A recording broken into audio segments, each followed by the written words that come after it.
이 시간 말씀은 요한계시록 13장이 되겠습니다.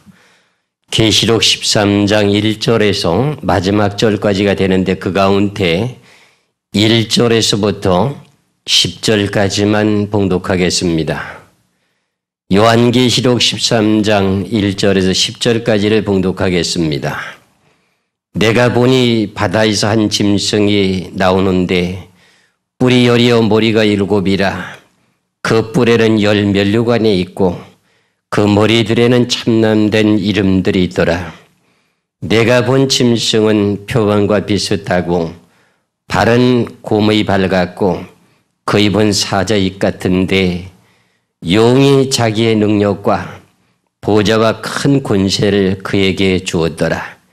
그의 머리 하나가 상하여 죽게 된 것 같더니 그 죽게 되었던 상처가 나오매 온 땅이 이상히 여겨 짐승을 따르고 용이 짐승에게 권세를 주므로 용에게 경배하며 짐승에게 경배하여 가로되 누가 이 짐승과 같으뇨 누가 능히 이로 더불어 싸우려 하더라.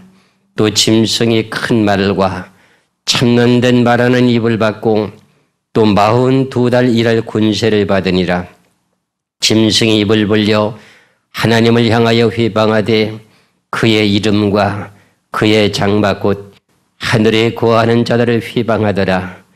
또 권세를 받아 성도들과 싸워 이기게 되고 각 족속과 백성과 방언과 나라를 다스리는 권세를 받으리. 죽임을 당한 어린 양의 생명책에 창세 이후로 농명되지 못하고 이 땅에 사는 자들은 다 짐승에게 경배하리라. 누구든지 귀가 있거든 들을지어다. 사로잡는 자는 사로잡힐 것이요 칼로 죽이는 자는 자기도 마땅히 칼에 죽으리니 성도들의 인내와 믿음이 여기 있느니라. 아멘. 이제 이 시간에는 계시록 13장 1절에서 마지막 절인 18절까지에서 짐승에 대한 정체에 대한 것을 이제 알아보면서 이때 우리가 어떻게 해야 신앙을 대비할 수 있을까 하는 그런 내용과 이 짐승의 표라고 하는 내용의 자체가 요즘 이렇게 미국에서부터 만들어지고 있는 베리칩이라고 하는 이제 파리칩의 아이디라고 하는 이것이 결과적으로는 짐승의 표가 맞는 것인가, 이 모든 내용을 이제 오늘 계시록 13장을 통해서 살펴보기로 하겠습니다. 그럼 먼저 앞서서 말씀을 드렸던 계시록 20장 13절에서 마지막 절까지를 다시 한번 연결시켜서 말씀을 드립니다. 계시록 12장 13절에서 17절까지 말씀을 다시 한번 봉독하면서 말씀을 드리고 연결시키겠습니다. 용이 자기가 땅으로 내어 쫓긴 것을 보고 남자를 낳은 여자를 핍박하는지라. 그 여자가 큰 독수리 2 날개를 받아 광야 자기 곳으로 날아가 거기서 그 뱀의 낯을 피하여 1때와 2때와 반때를 양육받으며 여자의 뒤에서 뱀이 그 입으로 물을 강같이 토하여 여자를 물에 떠내려가게 하려 하되 땅이 여자를 도와 그 입을 벌려서 용의 입에서 토한 강물을 삼키니 용이 여자에게 분하여 돌아가서 그 여자의 남은 자손 곧 하나님의 계명을 지키며 예수의 증거를 가진 자들로 더불어 싸우려고 바다 모래 위에 섰더라 그랬습니다. 그러면 지난 시간에 이제 말씀드렸던 것처럼 하늘에 전쟁이 있었는데 계시록 12장 7절에서 9절까지 미가엘과 그의 사자들과 그리고 용과 그의 사자들과의 싸움이 벌어졌습니다. 그러면은 미가엘이라고 하는 천사장과 그 밑에 있는 천사들과 함께 그리고 용과 이제 그 밑에 있는 사자들이라고 하는 사단 마귀들과 싸워서 전쟁에서 미가엘 천사장과 천사들이 이기게 됐습니다. 그래서 그 그 사단 마귀가 쫓겨 내려오게 되는데 사단 마귀를 갖다가 뭐라고 지칭하느냐 같으면은 9절의 말씀에 큰 용이 내어 쫓기니 옛뱀 곧 마귀라고도 하고 사단이라고도 하는 온 천하를 꿰는 자라 땅으로 내어 쫓기니 그의 사자들도 저와 함께 내어 쫓기니라 그럽니다. 그러면은 큰 용이 내어 쫓기니 옛뱀이라고 말합니다. 이 내용의 말씀을 계시록의 13장에서 짐승의 표가 뭔지에 대한 내용을 밝혀드리기로 하고, 그러면은 이 용이라고 하는 이 자체가 쫓겨 내려온 내용을 뱀이라고도 표현하게 되기 때문에 그 뱀이 어떤 내용의 자체의 뜻인지를 먼저 지금 알게 돼야 되는데, 그 내용을 계시록 12장 7절에서 9절까지 보니까는 공중 권세를 잡고 있었던 큰 용이라고 하는 사단 마귀의 총책임자 중에 왕되는 것이 쫓겨난다고 합니다. 그것을 갖다가 뭐라고 말하느냐? 옛뱀이라고 말을 합니다. 그 옛뱀이 마귀라고도 하고 사단이라고도 하는 온천을 꿰는 자라고 했습니다. 그래서 그 용이라고도 하고 뱀이라고 하는 자가 쫓겨 내려왔다고 하는 겁니다. 그래서 계시록 12장 13절부터 보면은 뱀이라고 하는 내용이 나오게 되는데 그 뱀이 누군가 하는 것을 아셔야지 말씀이 이해가 가기 때문에 제가 다시 한번 말씀을 드립니다. 그러면 계시록 12장 13절에 용이 자기가 땅으로 내어 쫓기는 것을 보고, 그럼 계시록 12장 7절에서 9절까지는 9절에 대한 내용이죠. 용이 자기가 땅으로 내어 쫓기는 것을 보고 남자를 낳은 여자를 핍박하는지라. 남자를 낳은 여자를 핍박하는 것은 교회 성도들을 핍박하는지라. 그 여자가 큰 독수리 2날개를 받아서 광야 자기 곳으로 날아가서 거기에서 그 뱀의 낯을 피하여 한 때와 두 때와 반 때를 양육받음에 그럽니다. 그럼 용이 땅으로 쫓겨 내려왔다고 하는데 뱀의 낯을 피해가지고 한 때, 두 때, 반 때를 양육받는다고 하는데 이 뱀이 무엇이냐 이거지요. 그러면 결국은 이 뱀이라고 하는 뱀 자체, 이 영이 한 큰 붉은 용이라고 하는 용, 붉은 말의 권세의 최고 책임자에게 들어간 겁니다. 그래서 한 때, 두 때, 반 때를 양육받음에 여자의 뒤에서 뱀이 그 입으로 물을 강같이 토하여서 물에 떠내려가게 하려 하되 땅이 여자를 도와 그 입을 벌려서 용의 입에서 토한 강물을 삼키니 그럽니다. 이 내용이 상당히 어려운 내용입니다. 그러면은 공중 권세를 잡고 있었던 큰 용이라고 하는데 그것이 옛뱀이요 마귀 사단이라는 겁니다. 그 영이 한 큰 붉은 용에게 들어가게 됩니다. 그래서 결국은 여자라고 하는 여자가 광야로 도망간 그 여자들을 물에 떠내려가서 죽이게 하려고 합니다. 그럼 이 내용의 말씀의 의미 뜻이 무엇이냐 할 것 같으면은 마태복음을 보시면은 좀 이해가 가게 됩니다.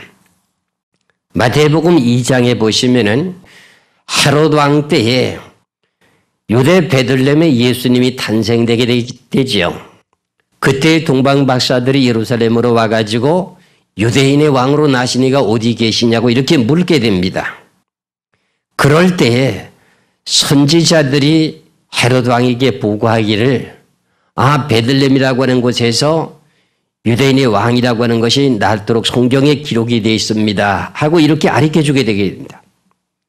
그래서 동방 박사들이 그 소리를 듣고 이제 베들레헴으로 가게 됩니다.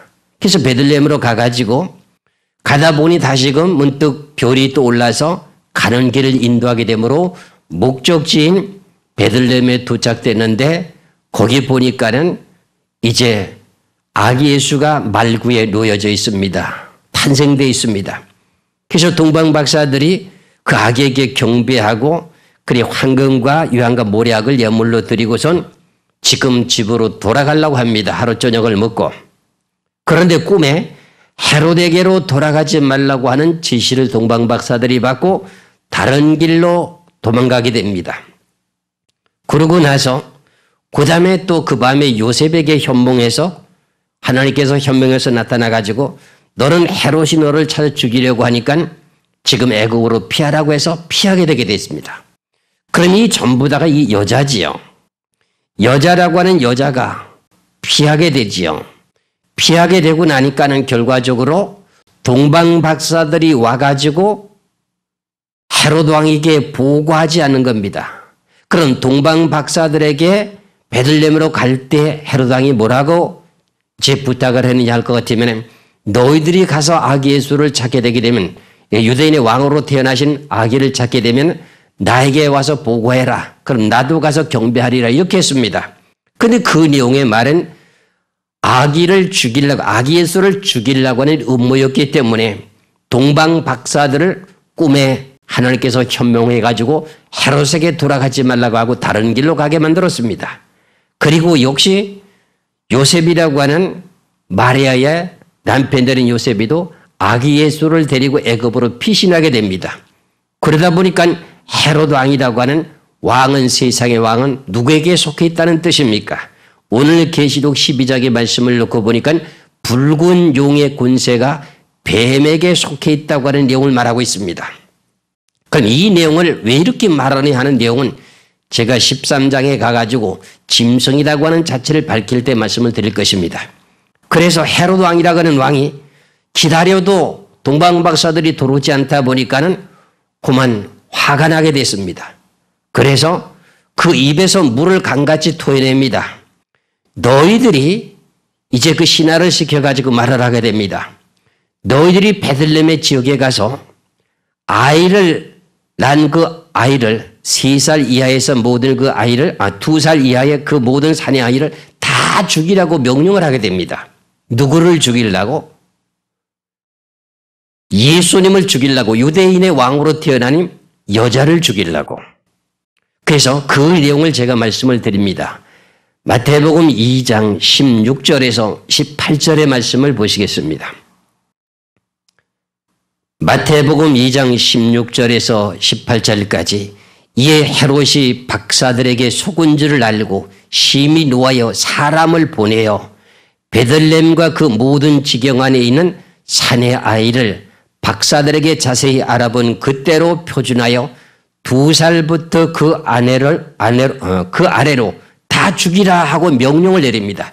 그게 뱀이라고 하는 헤롯 왕이 명령을 내리는 것을 지금 물을 강같이 토해낸다고 하는 뜻입니다. 그래서 이에 선지자 에레미야로 말씀하신 바 라마에서 슬퍼하며 크게 통곡하는 소리가 들리니 라헬의 그 자식을 위하여 애곡하는 것이라. 그가 자식이 없으므로 위로받기를 거절하였도다 함이 이루어졌느니라. 그래서 결국은 여자의 후손으로 태어난 예수님은 요셉과 마리아와 함께 애굽으로 피신했고 동방박사들도 다른 길로 갔고, 그러니 2살 이하의 사내 아이를 죽이게 되면은 결과적으로 유대인의 왕으로 나신 예수님을 죽일 수가 있었기에 헤롯 왕이 물을 강같이 토해내는 명령을 내려서 부하들에게 죽이도록 하게 됩니다. 그런데 육체적인 2살 아이의 사내 아이만 죽게 됩니다. 그 내용의 말씀의 뜻이 계시록 12장에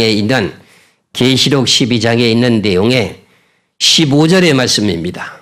15절의 말씀 16절까지 보겠습니다. 계시록 12장 15절에서 16절에 여자의 뒤에서 뱀이 그 입으로 물을 간같이 토하여 여자를 물에 떠내려가게 하려 하되. 그럼 앞서서 제가 설명드린 내용이 이해가 가시죠? 그럼 뱀이라고 하는 내용은 계시록 12장에서는 한 큰 붉은 용이라고 하는 붉은 말의 권세의 왕입니다. 그 왕이 자기 신하의 꼬리에게 명령을 내려가지고 어떻게 해요? 도망했던 여자들을 죽이라고 명령을 내립니다. 그래서 땅의 여자를 도와서 그 입을 벌려서 용의 입에서 토한 강물을 삼키니 그랬어요. 그러면은 땅의 여자를 도와서 그 입을 벌려서 용의 입에서 토한 강물을 삼킨다고 하는 것은 땅에 속한 하나님을 믿는다고 하는 백성들이라 할지라도 땅에 속한 사람들이 결과적으로 붉은 용의 권세 입에서 명령을 받고 그 밑에 신하들이 와서 지금 성도들을 죽이려고 했는데 죽이긴 죽였는데 결과적으로 진짜 성도는 죽이지 못하고 육체적인 성도만 죽이게 돼가지고 토한 강물을 지금 삼키게 된 내용의 뜻이 됩니다. 이 내용이 얼마나 어렵고 지금 이 내용이 얼마나 지금 난제로 기록되어 있는지 이것을 알기까지는 그런 쉽게 알 수 있는 내용이 아니었습니다. 제가 이 요한계시록을 1장에서부터 22장까지를 마스터하는 가운데 제일 시간이 많이 오래 걸렸다고 하는 내용이 어디냐면 계시록 12장입니다. 제가 이 계시록 12장만 해석하는 데 시간이 걸린 게 약 7년이 걸렸습니다. 이 한 구절을 풀다가 안 되면 덮어두고 기도하고 또 한 구절을 풀다가 안 되면 덮어두고 그러면서 덮어두고 하다가 이것이 풀려지지 않아가지고 완성될 때까지에 대한 내용을 풀기까지는 7년이라고 하는 세월이 흐르더라고요. 그러니까 여러분들에게는 이렇게 제가 말씀을 드린 쉽게 이해가 안 갈 수도 있을 것입니다. 그러나 이것을 연구를 오래도록 하신 분들은 이해가 갈 수도 있습니다. 그러면 17절의 말씀입니다. 용이 여자에게 분노하여 돌아가서 그 여자의 남은 자손 곧 하나님의 계명을 지키며 예수의 증거를 가진 자들로 더불어서 싸우려고 바다 모래에 섰더라. 그럼 뱀이 입에서 물을 강같이 토하여 여자를 떠내려가서 죽이게 하려고 명령을 내렸는데 진짜 여자는 잡지 못하고 땅에 속한 사람만 죽겠습니다. 죽게 되다 보니까는 그 용이 화가 나가지고 돌아갑니다. 그래서 그 여자의 남은 자손들과 하나님의 계명을 지키며 예수의 증거를 가진 자들을 더불어서 뭐합니까? 싸우기 위해서 바다 모래 위에 섰더라는 겁니다. 이미 교회는 문이 닫혀지게 되죠. 계시록 이제 13장에 그 내용이 나오게 되겠습니다만 계시록 12장에서 하늘별 3분의 1을 끌어다가 땅에 던지며 죽이게 됐으니 교회는 될 수가 없고 이제 성도들이라고는 여자를 광야로 도망했고 그런 가운데 하나님은 1260일 동안 양육하신다고 하셨고 그 가운데 도망간 그 성도들을 잡기 위한 내용이었었는데 결과적으로 잡지 못하고 바다와 같이 많은 모래 위에 섰다고 하는 것은 안 믿는 사람들과 같은 그 사람들 속에 숨어 있다는 겁니다. 만일에 여기서 이제 계시록 13장을 말씀을 드리게 되겠는데 계시록 13장에서 짐승의 표라고 하는 지금 말하고 있는 베레칩이라고 하는 베레칩을 받았다면은 베레칩에는 이제 위치 추적이 될 수 있는 그런 장치가 들어있다 그랬지 않습니까? 그러면 결과적으로 베레칩을 받게 됐으면 위치 추적이 돼서 성도를 잡을 수가 있을 텐데 잡지 못하게 되는 이유도 여기서 지금 발견될 수가 있습니다. 그래서 계시록 13장에서 베레칩이라고 하는 짐승의 표를 받아야 되는가 안 돼야 되는가 하는 내용의 원인을 벌써 여러분들에게 감이 잡힐 줄로 믿습니다. 그러면서 이제 12장이 마무리되면서 13장으로 넘어오게 됩니다. 그럼 이제 본격적으로 짐승들이 정치하는 그 내용을 활동하는 내용을 기록하는 것이 계시록 13장입니다. 그러면 계시록 13장 1절의 말씀을 보겠습니다. 내가 보니 바다에서 한 짐승이 나오는데 뿔이 10이요 머리가 7이라. 그 뿔에는 10면류관이 있고 그 머리들에는 참남된 이름들이 있더라 그랬어요. 그러면 뿔이 10이 있고 머리가 7이 있다고 하는데 이게 무슨 뜻인가? 바다에서 한 짐승이 나왔는데 바다라고 하는 것은 이 넓은 세상이죠. 이 넓은 세상에서 뿔이라고 하는 게 10개가 있고 머리가 7이 지금 나왔다는 겁니다. 이것을 성경에서 말씀을 보면은 10뿔이나 7머리나 전부 다가 왕이라고 합니다. 그러면 계시록 17장 12절을 한번 보시겠습니다. 네가 보던 열뿔은 열왕이니 그랬어요. 그럼 계시록 13장 1절에 뿔이 열이요 하는 것은 열왕이다 그런 말입니다. 그리고 머리가 일곱이다 이렇게 말했습니다. 일곱이라고 하는 말은 일곱이라고 하는 것도 결과적으로 왕이라는 겁니다. 계시록 17장 9절 10절을 보시겠습니다. 계시록 17장 9절 10절에 제 있는 뜻이 여기 있으니 일곱 머리는 여자가 앉은 일곱 산이요 또 일곱 왕이다 그랬어요. 일곱 머리는 일곱 왕이라는 겁니다. 그러면은 여기서 우리가 알아야 될 내용이 일곱 머리에 대한 내용을 먼저 아셔야 되는데 그것이 무엇이냐 할 것 같으면 다른 것이 아니라 계시록 12장에서도 잠깐 말씀을 드렸습니다마는 이제 하나님을 믿는 백성들이 시작되면서부터 우두머리라고 하는 머리가 일곱이라고 하는 왕들이 하나님을 믿는 백성들을 괴롭혔던 그 백성들을 괴롭혔던 왕들을 말합니다. 그럼 결과적으로는 일곱이라고 하는 왕이 하나님을 믿는 백성들을 괴롭혔던 사람이 일곱이 있다는 겁니다. 그러면 그 내용을 설명을 드리면은 앞서서 말씀드린 것처럼 이것을 하나 설명을 하려면은 지금 역사서에 대한 모든 내용을 다 들춰내야 되는데 여러분들의 그 내용들을 전부 다 목사님을 통해서 설교를 다 들었기 때문에 간단하게만 말씀드린다면은 아브라함의 후손들은 하나님의 백성들이죠. 제 아브라함이 이삭을 낳고 이삭이 에서와 야곱을 낳고 야곱이 12족속을 낳게 되면서 생육하고 번성하면서 약 70명에서 75명이 됐을 때에 가나안 땅에 기근이 들어가지고 애굽의 곡식이 풍부하다고 해서 애굽의 곡식을 사러 가게 됩니다. 그러다가 요셉을 만나가지고 야곱의 모든 족속들이 어떻게 해요? 70명에서 75명 되는 온 족속들이 애굽에 내려가서 살게 되게 됩니다. 사는 동안에 400년 동안을 바로왕 밑에서 결과적으로 하나님의 백성들이 괴로움을 당하고 고역을 하게 되고 여러 가지 아들을 낳게 되면 하수에 던져버리고 굉장한 어려움을 당하게 되지요. 요셉이라고 하는 총리가 죽고 나서부터는 핍박을 하기 시작하는 겁니다. 하나님의 백성들을 핍박을 했던 왕이 누구예요? 애굽의 왕이라고 하는 바로왕이었습니다. 그러고 나서 430년이 되고 난 후에 하나님께서 모세를 통해서 약속했던 내용의 뜻대로 적과 꿀이 흐르는 가나안 땅을 아브라함의 후손들에게 주겠다고 약속하셨던 창세기 15장에 대한 내용의 뜻대로 어떻게 돼요? 이스라엘 백성들을 이끌어 인도하기 위해서 10가지 재앙을 내리고 모세가 이스라엘 백성들을 홍해바다를 가려고 어떻게 돼요? 하나님 능력으로 홍해바다를 가려고 광야에 나오게 되죠. 그래서 40년 동안을 지나서 가나안 땅에 들어가게 됩니다. 여호수아에게 인수인계줘서. 그래서 가나안 땅에 들어와 가지고 정착하고 사는 동안에 하나님의 말씀을 잘 순종하다가 또 세월이 지나다 보니까 우상을 섬기고 다른 신을 섬기며 범죄하게 됩니다. 그럴 때마다 역사서의 모든 내용을 보면 꼭 이웃나라 이방 나라를 들어서 이스라엘 백성들을 치게 되죠. 그래서 아수르라고 하는 나라에게 결과적으로 멸망을 당하게 되죠. 그래서 결과적으로는 아수르 제국에게 지금 고난과 고통을 받게 된 내용이 두 번째 머리가 됩니다.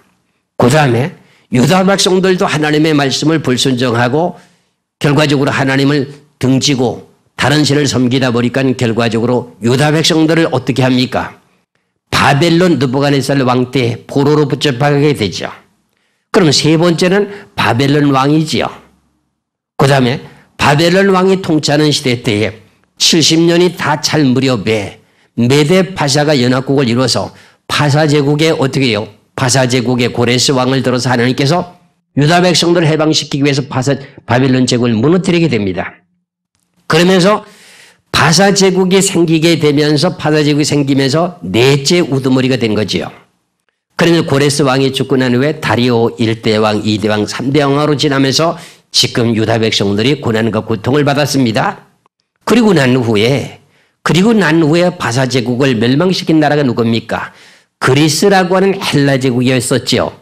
알렉산더 대왕이 네 장사들을 통해서 장군들을 통해서 어떻게 돼요?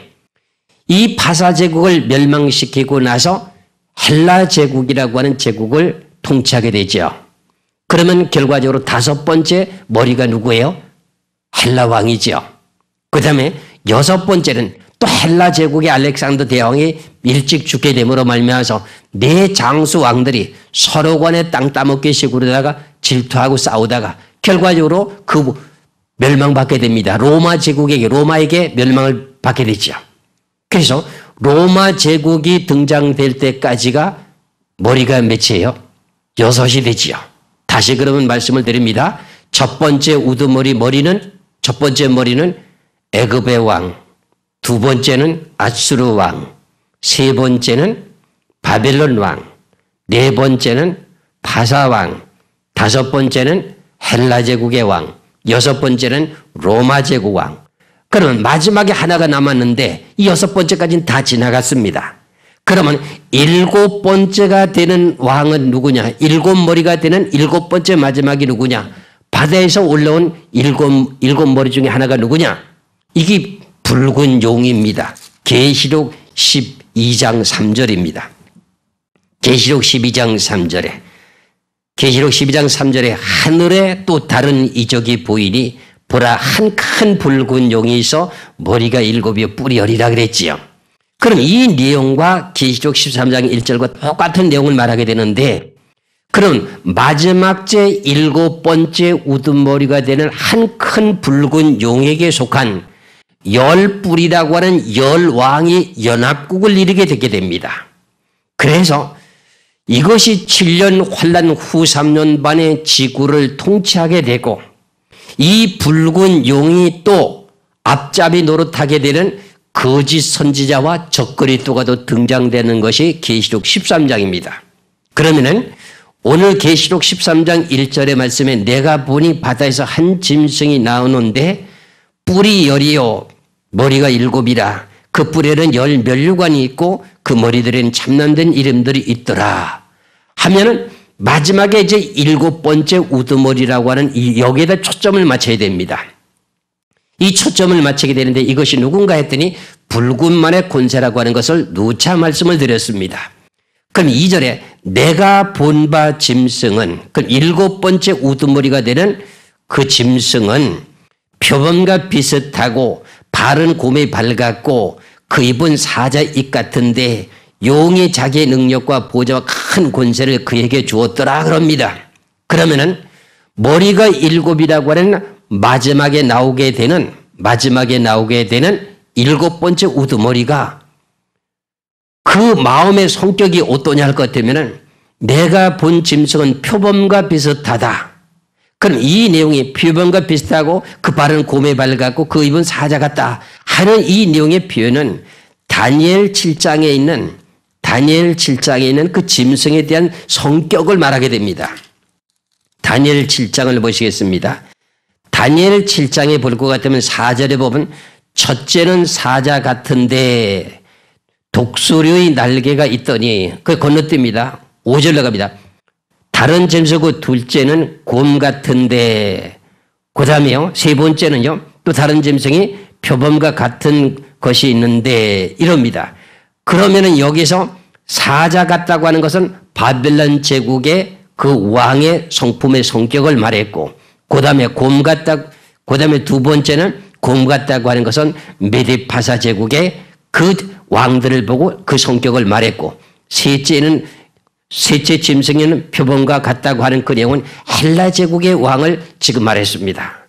그럼 그런 내용의 성품을 대한 내용의 뜻을 오늘 본문인 계시록 13장 2절에서는 내가 본 짐승은 그럼 바다에서 올라온 한 짐승이 있는데 머리가 일곱 번째 되는 우두머리가 되는 그 짐승이 표범과 같은 성품을 갖고 있고 곰의 발 같은 성품을 가지고 있고 입은 사자입 같은 그런 성품에 포악한 것을 갖고 있다 하는 내용의 뜻입니다. 그런데 그것을 누가 그렇게 줬느냐 할 것 같으면 용이 자기가 능력과 보좌 큰 권세를 누구에게 주었더라? 일곱 번째 우두머리가 되는 붉은 용의 권세에게 붉은 말의 권세에게 주었다는 겁니다. 그럼 계시록 12장에서 공중권세를 잡고 있었던 용을 용이라고 그랬잖아요. 그 용이 옛뱀이라고 말하고요. 그 다음에 3절입니다. 그 머리 하나가 상하여 죽게 된 것 같더니 그랬어요. 그래서 그게 죽게 되었던 상처가 나오매 온 땅이 이상히 여겨 짐승을 따르고 그랬어요. 그럼 그 머리 하나가 상하여 죽게 된 것 같더니 하는 이 말씀의 자체는 계시록 9장 13절 이하에서부터 보면은 여섯째 나팔을 불게 됨으로 유브라데 강에 결박한 내 천사를 놓아주라고 하면서 전쟁이 시작된다 그랬죠. 7년 환란 전 3년 반의 전쟁이 시작된다고 말씀을 드렸습니다. 그때에 남방왕이라고 하는 민주주의 다국적군이 선제 공격을 하게 되는데 선제 공격을 하는데 누구의 목표를 두고 공격을 했는가 하는 게 대인을 죽이는 그런 지금 시작을 했습니다. 그럼 이것을 대인이라고 하는 것은 북방왕의 최고 책임자 되는 왕. 그럼 다시 말하면 계시록 13장의 1절에 나는 바다에서 한 짐승이 나오는데 머리가 7이라고 하는 마지막째 되는 붉은 용의 왕. 그 머리를 상하게 했다는 겁니다. 그럼 에스겔서 21장을 보시겠습니다. 참 이렇게 이 성경을 한 절 한 절을 밝히는 데는 성경이 이만큼 많이 동원돼서 말씀을 드려야 되기 때문에 들으시는 분들이 아주 정신을 차리지 않고는 말씀의 뜻을 좀 이해하기가 어려운 것. 그래서 제가 어떻게 하면 쉽게 전해야만이 이해가 좀 쉽게 빨리 될까 하는 것이 제가 제일 아주 궁금한 것, 제가 애를 쓰는 것 중에 하나가 그겁니다. 그럼 에스겔서 21장 14절에서 16절까지 그러므로 인자야 너는 예언하여 손뼉을 쳐서 칼을 3번 곧없이게 하라. 이 칼은 중상케 하는 칼이라. 밀실에 들어가서 대인을 중상케 하는 칼이라. 그럼 밀실에 들어가서 대인을 죽인다고 하는 말이 무슨 말입니까? 대인이면은 왕을 보고 말하잖아요. 그러니까 왕이 밀실에 들어가는 건 요즘에 전쟁할 때 왕들이 그 모든 지휘권을 가지고 있기 때문에 왕들이 어디가 숨어 있어요? 지하 벙커에 들어가 있잖아요. 근데 지금은 지하 벙커도 미사일이라고 하는 미사일이 어떻게요? 콘크리트 한 4m 정도 되는 데를 뚫고 내려가는 그런 미사일도 있다고 그러잖아요. 그럼 여기에서 대인을 중상케 하는 칼이라고 하면서 우양군과 좌양군으로 나눠줘가지고 결과적으로 싸움을 할 때에 북방왕이라고 하는 붉은 용의 우두머리라고 하는 머리가 상처를 입어서 죽을 뻔했었다 그런 말입니다. 그것이 오늘 계시록 13장의 3절의 말씀입니다. 계시록 13장 3절에 그 머리 하나가 상하여 죽게 된 것 같더니 그 죽게 되었던 상처가 나오매 온 땅이 이상히 여겨 짐승을 따르고 용이 짐승의 권세를 점으로 용에게 경배하며 짐승에게 경배하여 가로되 누가 이 짐승과 같으뇨 누가 능히 이로 더불어 싸우려 하더라 그랬어요. 그럼 분명히 제가 앞서서 에스겔서 21장을 통해서 말씀드렸다시피 그 머리 하나가 상하여 죽게 되었다고 하는 내용은 이것은 분명히 7년 환란 전쟁 때 벌어진 사건의 일이었습니다. 그런데도 죽지는 않고 살아났습니다. 그것이 사실이냐? 그 내용을 계시록 13장 14절에 보면은 전쟁을 할 때라고 하는 내용이 설명이 나옵니다. 계시록 13장 14절에 짐승 앞에서 받은 바 이적을 행함으로 땅에 구하는 자들을 미혹하며 땅에 구하는 자들에게 이르기를 칼에 상하였다가 살아난 짐승을 위하여 우상을 만들라 하더라 그랬어요. 머리 하나가 상하여 죽게 됐다고 하는 것이 칼에 상하였다가 살아난 짐승. 칼이면 전쟁이잖아요. 그래서 제가 에스겔서 21장 14절에서부터 말씀드린 내용이 밀실에 있는 대인을 중상케 하는 전쟁을 지금 7년 환란 때 전쟁을 한 거죠. 그럼 여러분들이 이제 이해가 가셨을 겁니다. 그럼 여기서 마지막 때 7년 환란 후 3년 반에 42달 정치를 하게 되는데 그 머리가 7이라고 하는 것 가운데 마지막째 7번째 우두머리가 되는 붉은 용의 권세의 왕이 지금 정치를 한다고 하는 내용을 분명히 하셔야 됩니다. 그러니 결국은 미국과 지금 공산주의라고 하는 러시아 공산주의 사상을 갖고 있잖아요. 거기와 전쟁을 해가지고 전쟁의 승패는 누가 이겼다는 뜻이에요? 계시록 12장에서도 밝혔다시피 민주주의의 다국적권이 준다는 겁니다. 지금 우리 사람의 생각으로서는 민주주의 다국적군이라고 하는 지금 미국이라고 하는 초강대국이 이길 텐데 무슨 소리냐 이렇게 말하지만 성경에는 그렇게 돼 있지 않습니다. 성경에는 붉은 용의 권세가 7년 환란 후 3년 만에 다스리도록 돼 있기 때문에 결국은 이 내용의 뜻을 놓고 보면 분명히 붉은 용의 권세가 7년 환란 전쟁에서 이긴 것이라고 하는 것이 분명합니다. 그러면 계시록 13장 5절의 말씀 갑니다. 또 짐승의 큰 말과 참남된 말하는 입을 받고 또 42달 일할 권세를 받으리라. 그러면 붉은 용의 7번째 우두머리가 되는 그 왕이 42달 일할 권세를 받았으면 42달이면 얼마입니까? 후 3년 반, 3년 반이잖아요. 42달이면 후 3년 반, 3년 6개월입니다. 그럼 분명히 여기서 아셔야 됩니다. 그 다음에 6절에 짐승이 입을 벌려서 이 42달 일할 짐승이 입을 벌려서 하나님을 향하여 해방하되 하나님을 향해서 해방하는 것은 하나님을 믿지 못하게 한다는 겁니다. 그의 이름과 그의 장막 곧 하늘에 거하는 자들을 해방하더라. 그러면 7번째 붉은 용의 권세라고 하는 그 왕이 하나님을 향하여 회방하고 그의 이름과 그의 장막 곧 하늘에 거하는 자들을 회방하더라. 장막을 회방한다고 하는 게 뭐예요? 구약시대 때는 성막을 지었던 그 내용을 보고 장막이라고 그랬죠. 지금은 그것을 갖다가 뭐라고 말해요? 교회잖아요.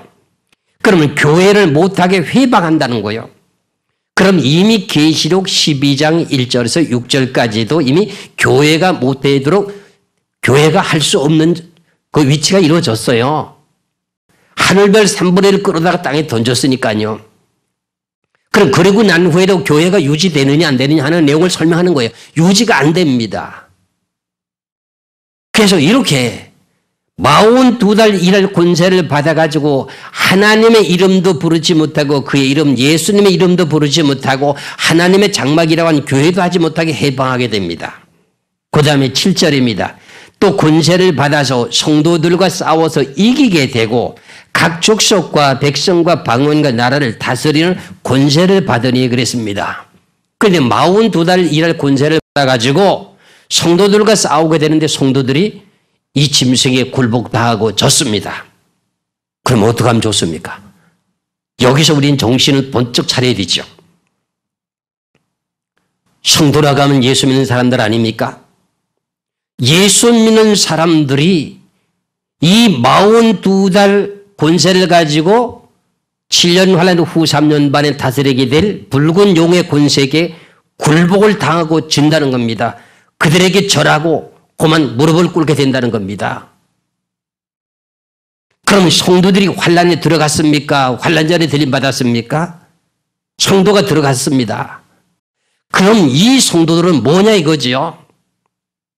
여기서 잘 깨달으셔야 돼요. 제가 앞서서도 말씀드린 바가 있습니다마는 생명책에서 이름이 기록되어 있었는데 지워졌던 성도들입니다. 그 내용의 답을 분명히 여기서 말씀하고 있습니다. 다시 보겠습니다. 계시록 13장 7절에서부터 계속 보겠습니다. 또 권세를 받아 성도들과 싸워 이기게 되고 각 족속과 백성과 방언과 나라를 다스리는 권세를 받으니 죽임을 당한 어린 양의 생명책에 창세 이후로 농명되지 못하고 이 땅에 사는 자들은 다 짐승에게 경배하더라. 그러면 생명책에 이름이 기록되어 있다 할지라도 지워진 성도는 굴복당하고 생명책에 이름이 기록돼서 그대로 유지된 성도는 그들에게 굴복당하지 않고 이긴다는 겁니다. 짐승에게 경배하지 않는다는 겁니다. 그럼 제 말씀이 틀렸습니까? 앞서서도 말씀드린 내용과 같이 우리는 한 번 예수 그리스도를 믿고 거듭 태어났으면 한나라 생명책에 이름이 기록되어 있으면 지워지지 않고 영원히 그냥 천국 갈 수 있는 줄 알고 있었는데 그냥 교회에만 들락날락 하면은 천국 갈 수 있는 줄 알고 있었는데 성경을 보니까 그렇지 않네요. 제가 그래서 구속사에 대한 내용을 정확하게 알아야 요한계시록을 풀 수 있다고 하는 말씀을 드린 원인이 그거였습니다. 그리고 영적인 분별력이 정확해야만이 이 요한계시록의 짐승의 뜻도 풀려지게 됩니다. 그러면 저나 여러분이나 예수 그리스도를 믿고 거듭 태어나서 생명책 이름이 기록되어 있다 할지라도 생명책에서 이름이 지워지게 되게 되면 짐승에게 굴복한다는 겁니다. 다시 한번 봅니다. 계시록 13장 7절에서 8절까지입니다. 또 권세를 받아 성도들과 싸워서 이기게 되고 42달 이날 권세를 받은 짐승이 권세를 받아가지고 성도들과 싸워 이기게 되고 각 족속과 방언과 백성과 나라를 다스리는 권세를 받으니 죽임을 당한 어린 양의 생명책의 창세 이후로 농명되지 못하고 이 땅에 사는 자들은 다 짐승에 경배하더라. 성도들이 싸워서 졌으면은 그 성도는 결과적으로 다 짐승에 경배했습니다. 그럼 하늘나라 생명책 이름이 농명되지 못하면 결과적으로 어떻게 된다는 겁니까? 다 그에게 굴복당한다는 겁니다. 그러니까 7년 환란에 들어가기 전에 먼저 우리가 신앙의 점검이 뭐냐? 내가 신앙생활을 하고 있는 이 시점이 내가 지금 이름이 생명책에서 흐려지지 않고 지워지지 않고 그대로 있는가? 확인을 해야 됩니다. 이것을 성경을 통해서 여러분들이 깨달고 내가 다시금 첫사랑의 첫 믿음을 회복하지 않으면 안 된다는 뜻입니다. 그래서 계시록 1장 3절에서 말씀드린 것처럼 이 이언의 말씀을 읽는 자와 듣는 자들이 복이 있다고 하는 말씀은 제가 그래서 드린 겁니다. 그래서 계시록 1장 3절의 말씀만 풀게 되면 요한계시록을 다 풀 수 있는 전체적인 핵심입니다. 그렇다면 이제 본문의 말씀에 9절로 갑니다.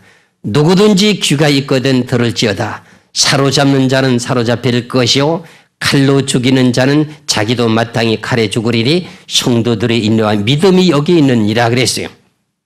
그럼 남을 붙잡아다가 짐승에게 넘겨주고 사로잡는 자는 잡히게 됩니다. 칼로 남을 죽인 사람은 하나님이 그를 죽입니다. 그 성도들은 뭐해요? 오른뺨을 치거든 왼뺨을 돌려댈 정도로요. 악을 악으로 갚지 말아야 돼요. 악에게 지지 말아야 되는 거예요. 그런데 지금 우리 교계가 너무나도요 세상판입니다. 사도들은 그렇지 않았습니다. 내가 뭔가 빼앗기고 손해가 되면 법정 다툼이 벌어지게 되는데 이거는 세상 사람들이 육적인 사람이 하는 짓이지 믿음을 가진 사람들이 하는 짓이 아닙니다. 히브리서의 사도들을 보세요. 나에게 전토 모든 집 같은 거 다 억울하게 뺏겨도 다 내줬습니다. 왜? 하늘나라 가면 더 큰 상급을 받을 줄로 알고 있는 성경의 믿음을 지키고 있었기 때문에. 그런데 왜 지금 우리가 다투고 있는지 말이에요. 나는 법정 다툼을 일어나는 것을 신문의 보도를 통해서 볼 때마다 가슴이 아픕니다. 찢어집니다. 우린 예수 그리스도 믿고 거듭 태어나서 영적인 사람인데 왜 육체 사람과 똑같습니까? 나는 이 문제가 왜 이렇게 생겼는가 하는 것을 수년 동안 연구했는데 그것이 예수 그리스도를 믿고 한 번 구원이면 영원한 천국 간다고 하는 내용 때문에 그런 문제가 발생된 것을 발견했습니다. 분명히 성경책에 분명히 말씀한 내용처럼 소아시아 7교회 중에도 4대 교회가 있는데 4대 교회는 살았다고 하는 이름을 가졌는데 죽었다는 겁니다. 신앙이. 그럼 육체 사람으로 변한 거 아닙니까? 그래서 로마서 8장에서도 말씀하시기를 우리들 보고 거듭 태어난 성도들 보고 하는 소리입니다. 로마서 8장 12절에서 13절에 로마서 8장 12절에 13절에 그러므로 형제들아 우리가 빚진 자로되 육신에게 져서 육신대로 살 것이 아니니라. 그럼 우리 예수 그리스도를 믿고 거듭 태어난 성도들 보고 하는 소리입니다. 그러므로 형제들아, 그럼 믿는 성도들이잖아요. 형제들아 우리가 빚진 자로되 육신에게 져서 육신대로 살 것이 아니니라. 너희가 육신대로 살면 반드시 죽을 것이로되 영으로서 몸의 행실을 죽이면 살리라. 그래서 로마서 1장 17절에 복음에는 하나님의 의가 나타나서 믿음에서 믿음에 이르게 하나니 오직 의인은 무엇으로 산다? 믿음으로 사는데 무슨 억울한 일이 닥치면 법정에다 갖다 놓고 재판하고 난리가 나는 건 이거는 전부 육의 사람이지 영의 사람이 아니라는 겁니다. 이거 정신 차려야 됩니다. 이 내용을 내가 원인을 분석을 해보니까 한 번 예수 그리스도를 믿고 사망에서 생명으로 구원을 받았으면 영원토록 천국 간다는 겁니다. 그러니까 하도 답답하니까 하나님께서 어떤 일이 벌어지느냐.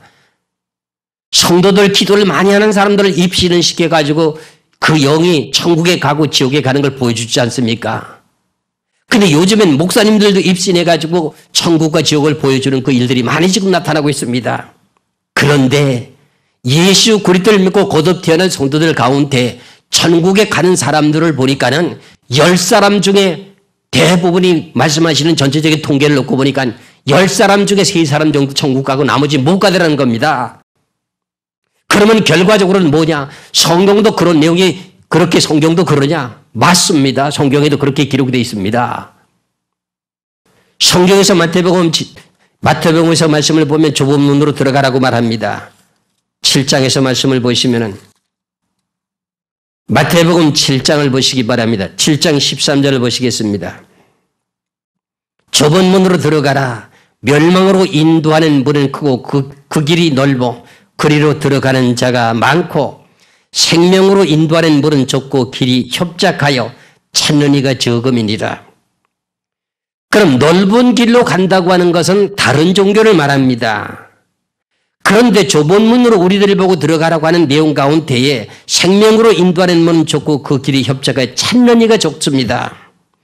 이 내용의 말씀을 누가복음 13장 24절의 말씀을 보면 신앙생활하는 사람들 보고 하는 소리입니다. 우리 믿는 사람들 보고 좁은 문으로 들어가길 원하고 있는데 들어가지 못한다는 겁니다. 누가복음 13장 24절을 보시겠습니다. 누가복음 13장 24절에 좁은 문으로 들어가기를 힘쓰라. 내가 너에게 이르노니 들어가기를 구하여도 못하는 자가 많으니라. 천국에 가기를 그렇게 기도하고 간구해도 못 들어가는 자가 많대요. 그래서 제가 천국과 지옥을 갔다 온 사람들의 간증을 통해서 듣고 성경에 그게 맞는가 안 맞는가 저는 성경을 꼭 대조해 봅니다. 맞습니다. 정신 차려야 됩니다. 그래서 오늘 본문 속에서 말씀하시는 이 내용 계시록 13장 1절에서 10절까지에서는 바다에서 한 짐승이 나오는데 뿔이 10이요 머리가 7이라고 하는데 10뿔이라고 하는 것은 10왕이라고 합니다. 이 10왕이라고 하는 것은 마지막 제 7번째 우두머리가 되는 붉은 용에게 함께 연합군이 되는 열왕을 말합니다. 이 내용이 결과적으로는 7년 환란 후 3년 반에 42달 동안 일을 하게 됩니다. 정치 권세를 하나님이 주었다는 뜻입니다. 그리고 후 3년 반에는 짐승들이 정치하는 시대, 그래서 수정통치장이라고 말합니다. 근데 거기에 더 합세하는 내용이 뭐가 또 있느냐? 계시록 13장 11절에서부터 18절까지 보면은요, 또 땅에서 짐승이 또 올라옵니다. 한번 보시겠습니다. 11절에. 계시록 13장 11절에 내가 봄에 또 다른 짐승이 땅에서 올라오니 새끼양같이 두 뿔이 있고 용처럼 말하더라. 또 내가 보니까 다른 짐승이 땅에서 올라오는데 새끼양같이 두 뿔이 있다는 겁니다. 그리고 용처럼 왕처럼 말한대요. 왕처럼 말한대요. 이 말씀을 여러분들이 듣는 분들은 이해가 갈 겁니다. 이 새끼양같이 두 뿔이 있다고 하는 두 권세를 말하게 되는데 거짓 선자의 계통이 하나가 있고 그 다음에 적그리스도의 계통이라고 하는 하나가 있습니다. 이 둘입니다. 새끼양같이 말하면서 용처럼 왕처럼 말한대요. 우리 기독교 계통의 최고 책임자는 장로교의 최고 책임자는 누구며 총회장이잖아요. 감리교의 최고 책임자는 누구예요? 감독이잖아요. 감리사잖아요. 그리고 다른 계통의 총책임자라고 하는 내용의 왕의 자리에 있는 계통이 누구예요? 가톨릭 계통의 최고 책임자는 뭐예요? 제가 말 안 해도 이해가지요. 이것이 계시록 17장과 18장에 가서 보면은 이 붉은 용이라고 하는 붉은 말의 권세에게 지금 거기에 몰에 타가지고 결과적으로는 어떻게 돼요? 하나가 돼버려요. 계시록 17장을 보세요. 계시록 17장 1절에서부터 3절까지 말씀을 봅니다. 계시록 17장 1절에서 3절까지. 또 7 대접을 가진 7 천사 중 하나가 와서 네게 말하여 가로되 이리 오라. 많은 물 위에 앉은 큰 음료의 받을 심판을 내가 네게 보이리라. 땅의 임금들도 그로 더불어 음행하였고 땅에 거하는 자들도 그 음행의 포도주에 취했다 하고 곧 성령으로 나를 데리고 광야로 가니 내가 보니 여자가 붉은빛 짐승을 탔는데 그래요. 내가 보니까 큰 음료가 받을 심판을 보여준다고 하시면서 그 여자가 붉은빛 짐승을 탔는데 그 짐승의 몸에 참남된 이름들이 가득하고 7 머리와 10 뿔이 있으며 이랬잖아요. 그러면 계시록 13장에서 땅에서 짐승이 하나가 올라오게 되는데 새끼 한 가지 2 뿔이 있다고 하고 용처럼 말하더라고 하는 내용의 계통이 여자라고 하는 많은 무리에 앉은 여자가 붉은빛 짐승을 탔대요. 그게 음녀래요. 세상과 하나가 돼 있다는 뜻입니다. 세상의 포도주에 취해 있다는 겁니다. 세상의 향락에 물들어져 있다는 겁니다. 계시록을 제가 17장, 18장을 소개해드리면 이 지역이 바벨론이라고 하는데 이 바벨론이라고 하는 내용은 전 세계를 놓고 바벨론이라고 합니다. 근데 그 내용의 용어를 말하면은 창세기 10장과 11장을 통해서 보면은 노아의 세 아들이 생육하고 번성해가지고 신할 평지에서 바벨탑을 쌓을 때 그때는 언어가 하나였습니다.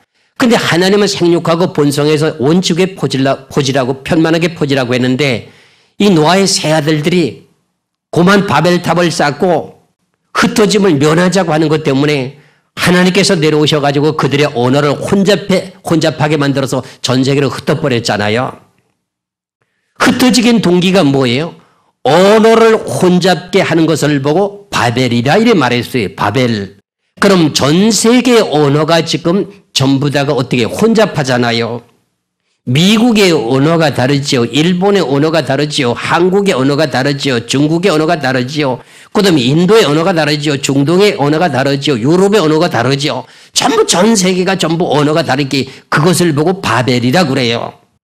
바벨론 하면은 결과적으로 어떠한 이 전 세계 지역 가운데에 한 일부 지역에 있는 것을 말합니다. 그럼 이 내용이라고 하는 내용의 자체는 제가 말씀을 안 드려도 여러분들이 알 수가 있습니다. 그러면 이 계시록 13장에서 말씀하고 있는 내용 가운데 가장 중요한 게 뭐냐?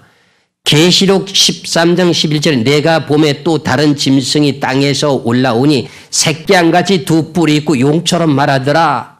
그래서 이 적그리스도와 거짓 선지자가 붉은 빛 짐승을 타가지고 앞잡이 노릇을 하면서 뭘 하느냐?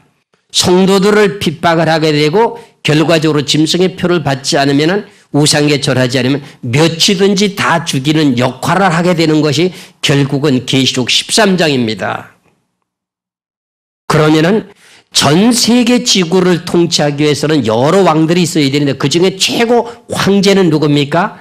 붉은 용의 7번째 머리. 그 다음에 왕이라고 하는 것은 10뿔의 권세. 지금 이 내용을 7년 환란 전쟁에 로스라고 하는 나라에 연합하고 있는 그 모든 군대를 끌어냈던 그 10뿔의 계통입니다. 이것을 갖다가 이시공동체, 유럽이라고 하는 이시공동체라고 말하는데 이시공동체가 뭐 10개만 됩니까 지금요? 전부 다 그거 다 시간이 지나고 다 빗나갔습니다. 그러면 계시록 13장 11절부터 다시 봅니다. 내가 봄에 또 다른 짐승이 땅에서 올라오니 새끼 한 가지 2 뿔이 있고 용처럼 말하더라. 저가 먼저 나온 짐승의 모든 권세를 그 앞에서 행하고 땅과 땅에 고하는 자들로 처음 짐승에게 경배하게 하니 곧 죽게 되었던 상처가 나은 자니라. 그러면 왜 땅에서 오는 짐승이라는 새끼 한 가지 두 뿔이는 권세가 왜 지금 땅에서 오는 한 짐승에게 머리 하나가 상하여 죽게 됐다 살아난 그 짐승에게 왜 절하도록 만들어요? 그러니까 계시록 17장에서 말씀하고 있는 내용에 여자가 붉은빛 짐승을 타는데 머리가 7여 뿔이 어리라고 했던 그 내용이요. 이 내용입니다. 이 내용입니다. 그럼 7년 환난 후 3년 반 42달 동안에는 최고 책임자 왕이라고 하는 것은 7번째 붉은 용의 권세, 그와 지금 연합국을 이루고 있는 10뿔의 열왕과 그 다음에 그 모든 권세의 앞잡이 노릇하는 것이 누구냐? 계시록 17장에서 말씀하고 있는 여자가 붉은빛 짐승을 타가지고 하나가 돼가지고 무슨 일을 하게 되느냐? 바다에서 올라온 짐승 머리가 하나 상하였다가 살아나는 그 짐승에 경배하게 만듭니다. 그러니까 결과적으로는 여자라고 하는 내용의 대상이 무엇인지를 계시록 12장 1절 2절에서 말씀드릴 때 여자가 누구라고 하는 걸 말씀드렸잖아요. 예수 그리스도를 믿고 거듭 태어난 성도들이나 예수 그리스도를 믿는 모든 사람들을 놓고 말할 때 왕이든 누구든 간에 전부 다가 여자라고 말을 합니다. 여자라고 말한다고 하는 분명히 말씀드렸습니다.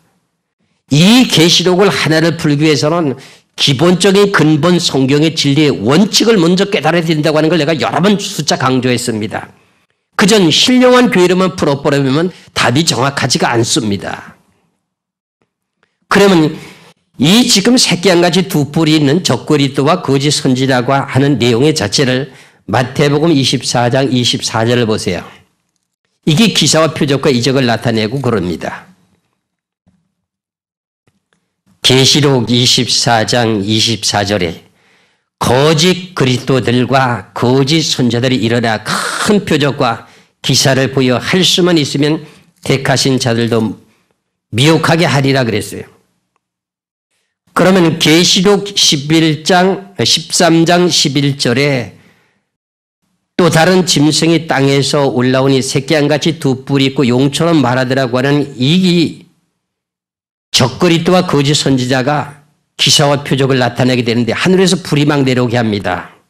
그럼 계시록 13장 13절을 보세요. 큰 이적을 행하되 심지어 사람들 앞에서 불이 하늘로부터 땅에 내려오게 하고 그랬지요. 그럼 제가 마태복음 24장 24절에 말씀드린 내용과 틀립니까? 맞습니까? 그래서 결국은 새끼 한 가지 두 뿔이 있다고 하는 것은 거짓 선지자와 적그리스도가 무슨 일을 하느냐? 믿는 성도들을 박해하게 된다 그런 말입니다. 핍박을 하게 된다는 말입니다. 그래서 14절에 짐승 앞에서 받은 바 이적을 행함으로 땅에 구하는 자들을 미혹하며 땅에 구하는 자들을 이르기를 칼에 상하였다가 살아난 짐승을 이와여 우상을 만들라 하더라 그랬어요. 그러면은 우상을 만드는 건 누구 우상을 만들어요? 누가 만들게 만들어요? 땅에서 올라오는 새끼 한 가지 두 뿔이 있는 적그리스도하고 거짓 선지자가 붉은 용의 권세 머리가 하나 상하였다가 다시 살아난 그 왕의 우상을 만들게 해요. 언제? 7년 환난 후 3년 만에 명령을 내려서 그것을 우상을 만들게 해요. 그런데 짐승의 표라고 하는 내용은 이때 가서 만들어지는 것이 아니고 이미 만들어진 것을 받게 해요. 그러면 15절을 보시겠습니다. 계시록 13장 15절에 저가 권세를 받아 그 짐승의 우상에게 생기를 주어 그 짐승의 우상으로 말하게 하고 또 짐승의 우상에게 경배하지 아니하는 자는 몇이든지 다 죽이게 하더라.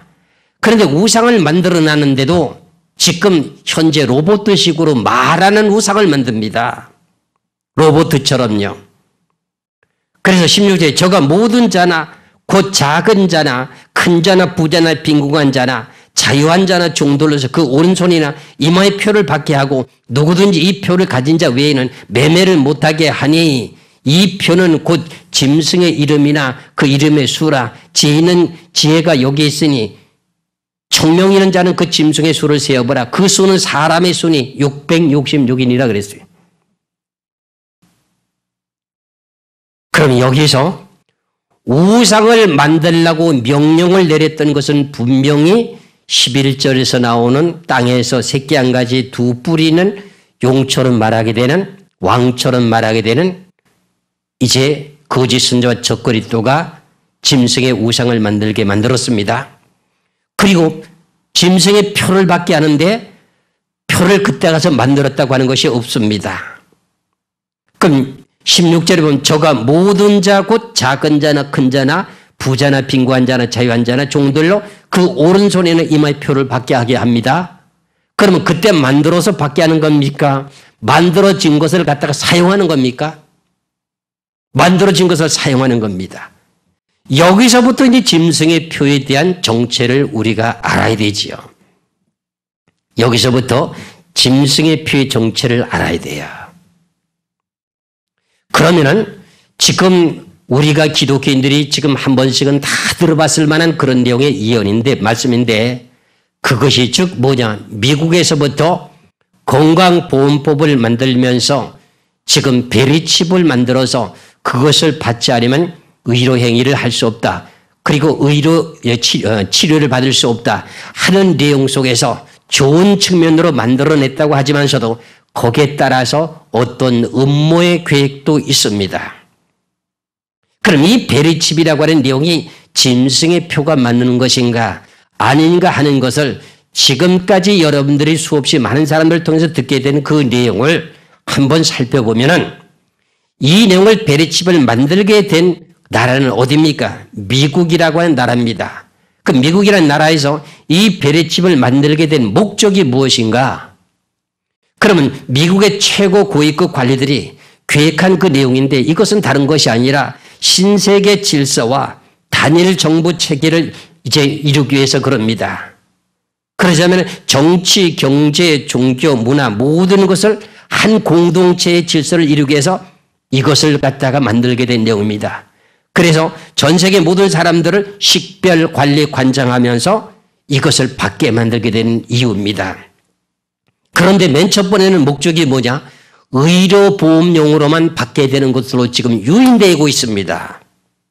유인되고 있습니다. 그러면 이 내용이 베리칩이라고 하는 내용을, 이 베리칩이라고 하는 내용이 얼마나 섬세하길래 이것이 만들어지는 기간이 하루 이틀에 만들어지는 것도 아니고 1년, 2년에 만들어지는 것도 아니고 32년 동안에 걸쳐서 만들어졌답니다.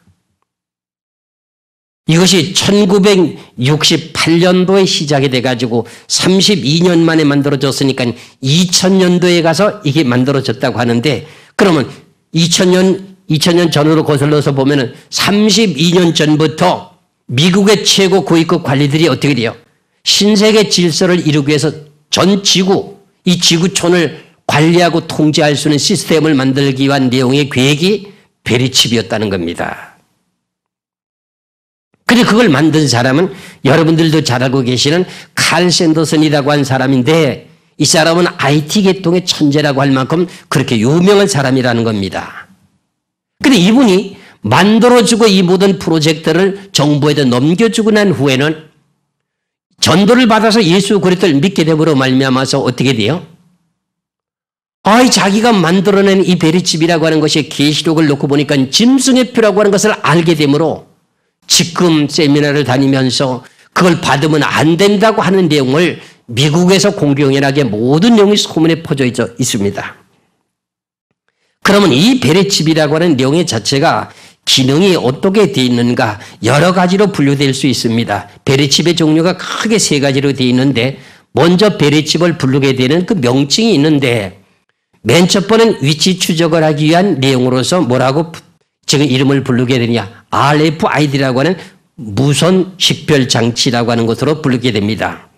그리고 마이크로칩이라고 하는 것은 아주 초소형 칩을 말하게 됩니다. 바이오칩이라고 하는 내용으로도 이름이 불려졌는데 그건 생체칩입니다. 이 생체칩이라고 하는 내용의 자체는 살아있는 생명체에게 칩을 집어넣는다. 그런 말의 뜻이죠. 이건 뭐 여러분들이 더 잘 알고 계시잖아요. 그래서 이것을 갖다가 베리칩이라고 총체적으로 이름을 붙이다 보니 이게 기독교인들이 항의를 하다 보니까는 결과적으로 이것을 이름을 바꿨다고 하잖아요, 지금요. 뭐로 바꿨다는 거예요? 확실한 신분증이라고 해서 파지티브 아이디라고 하는 명칭으로 바꿨다는 거예요.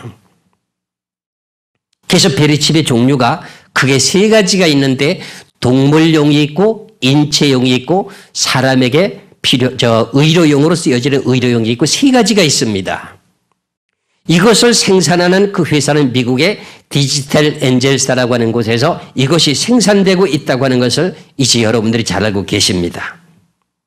그럼 이 베리칩이라고 하는 내용 가운데에 동물용과 인체용이라고 하는 것은 RFID라고 하는 무선 식별 장치로 해서 어디에 무엇이 있는지를 식별할 수 있는 그 내용 장치가 있어서 이 모든 내용은 보안용으로도 쓰임받고 짐승에게도 어떻게 해요? 집어넣어서 짐승의 도난이라든가 이 모든 것을 방지하기 위해서 받는 것도 있습니다. 그래서 의료용이라고 하는 내용이 가장 섬세하게 되어 있습니다. 그럼 이 베리칩이라고 하는 내용의 자체가 이제 동물용이 있고 인체용이 있습니다. 그리고 의료용이 있습니다. 이것을 생산하는 회사는 미국에 있는 디지털 엔젤사라고 하는 회사에서 이걸 지금 만들어내고 있다고 합니다. 그렇다고 하면 이 베리칩 안에는 의료용이라고 하는 이 베리칩 안에는 결과적으로 안테나와 축전지, 유전자 메모리가 128개가 있습니다. 이 128개 코드를 가지고 지금 사람에게 300만 개가 되는 유전자 코드를 읽을 수 있는 16자리의 코드를 읽을 수 있는 내용이 있답니다.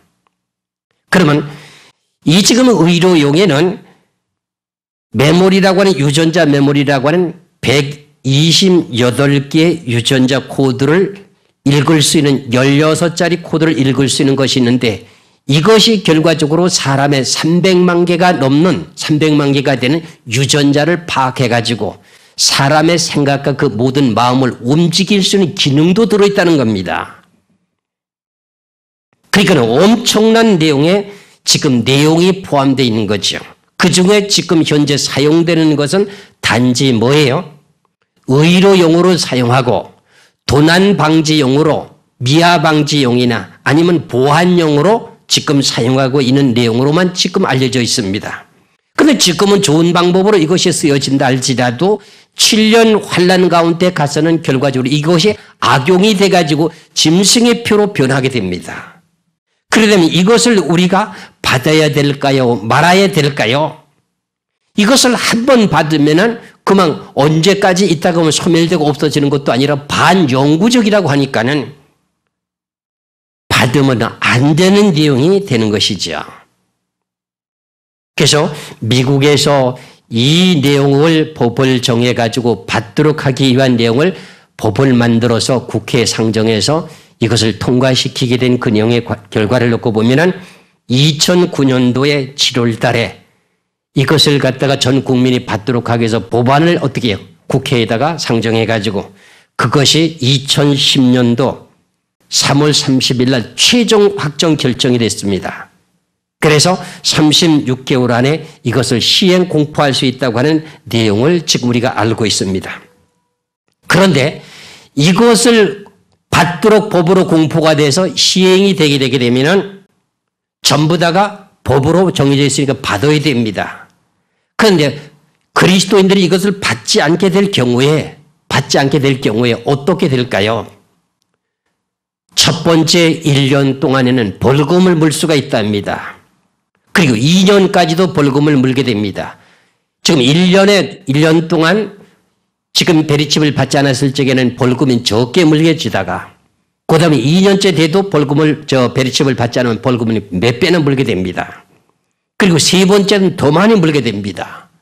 그래서 3년 동안에 베리칩을 받도록 하는 그 내용에서 벌금을 무는 것으로 끝나는 유예기간이 끝이 나게 되게 되면 결과적으로 법으로 정해진 내용에 법을 어겼으니 범법자로다가 법을 범한 범죄자로다가 세상의 권세자들에게 끌려가게 됩니다. 그렇게 되면 이것이 짐승의 표라고 하는 것이 맞을까요? 성경에서도 이런 내용의 근거가 있을까요? 하는 내용이 의문이 생긴다면 마가복음 13장 9절 10절의 말씀을 찾아보시기 바랍니다. 마가복음 13장 9절 10절에 너희는 스스로 조심하라. 사람들이 너희를 공회에 넘겨주겠고 너희를 회당에서 매질하겠으며 나를 인하여 너희가 관장들과 임금들 앞에 서리니 이는 저에게 증거되려 함이라. 또 복음이 먼저 만국에 전파되어야 할 것이니라 그랬어요. 그럼 이 내용이 무슨 말입니까? 예수 그리스도를 믿는 사람들이 공회에 넘겨주겠고 너희를 회당에서 매질하고 그리고 너희들이 관장들 임금들 앞에 끌려가게 돼서 선다는 겁니다. 그럼 왜 이렇게 신앙의 자유가 있는 나라가 왜 이렇게 세상 권세자들에게 그리스도인들이 끌려가게 됩니까? 이 내용은 여기다가 베레집이라고 하는 내용이 짐승의 표라고 하는 내용을 기록해놨으면 분명히 이해가 갈 텐데 그렇게 기록이 안 돼 있다 보니까 전부 감춰진 비밀로 돼 있는 거지요. 그래서 미국이라는 나라가 베레집을 받도록 법을 공포하게 되게 되면 3년 동안에 벌금을 물는다 할지라도 4년째 되면서부터 끌려가게 됩니다. 그러면 그것이 끌려간다고 하는 내용이 지금 언제쯤 될까 하는 내용은 약 지금 어떻게 돼요? 17년쯤 이때쯤 어떻게 해요? 지금 끌려가게 될 수 있는 그 내용이 지금 계산상으로 나오게 됩니다.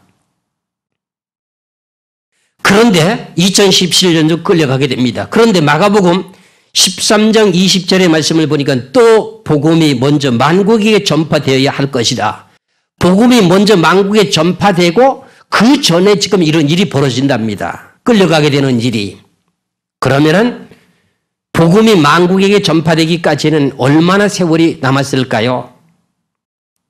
앞서서도 말씀드린 바가 있었습니다만 전 세계 선교 협의회에서 지금 전 세계 모든 민족에게 복음이 전파되고 있는 그 모든 통계가 나와 있는 것을 여러분들 인터넷을 쳐서 한번 보세요.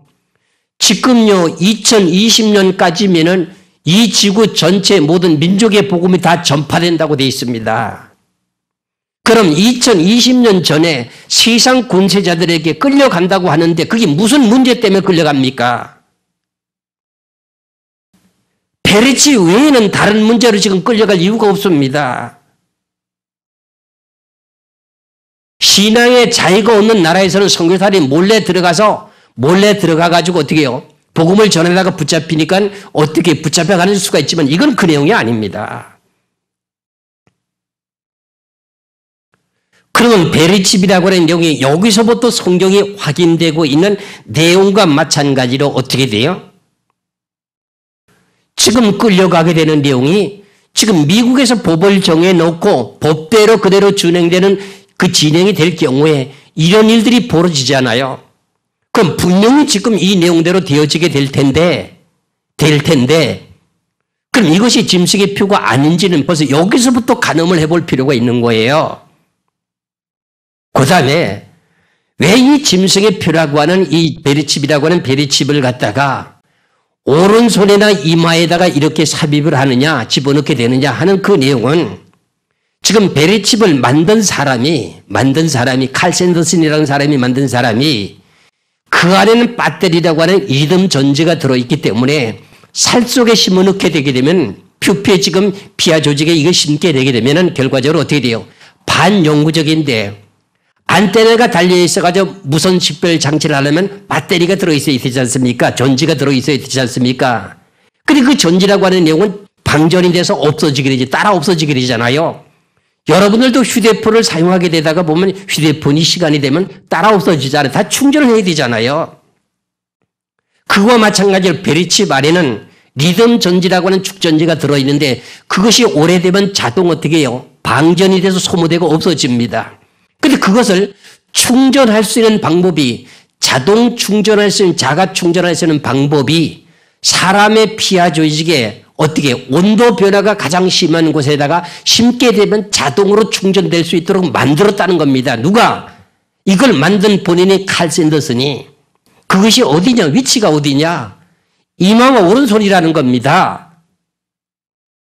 그렇다면 결과적으로 이 베레칩이라고 하는 내용이 지금 두 가지를 설명드리는 내용 가운데서도 어떻게 돼요? 짐승의 피라고 하는 내용이 맞잖아요.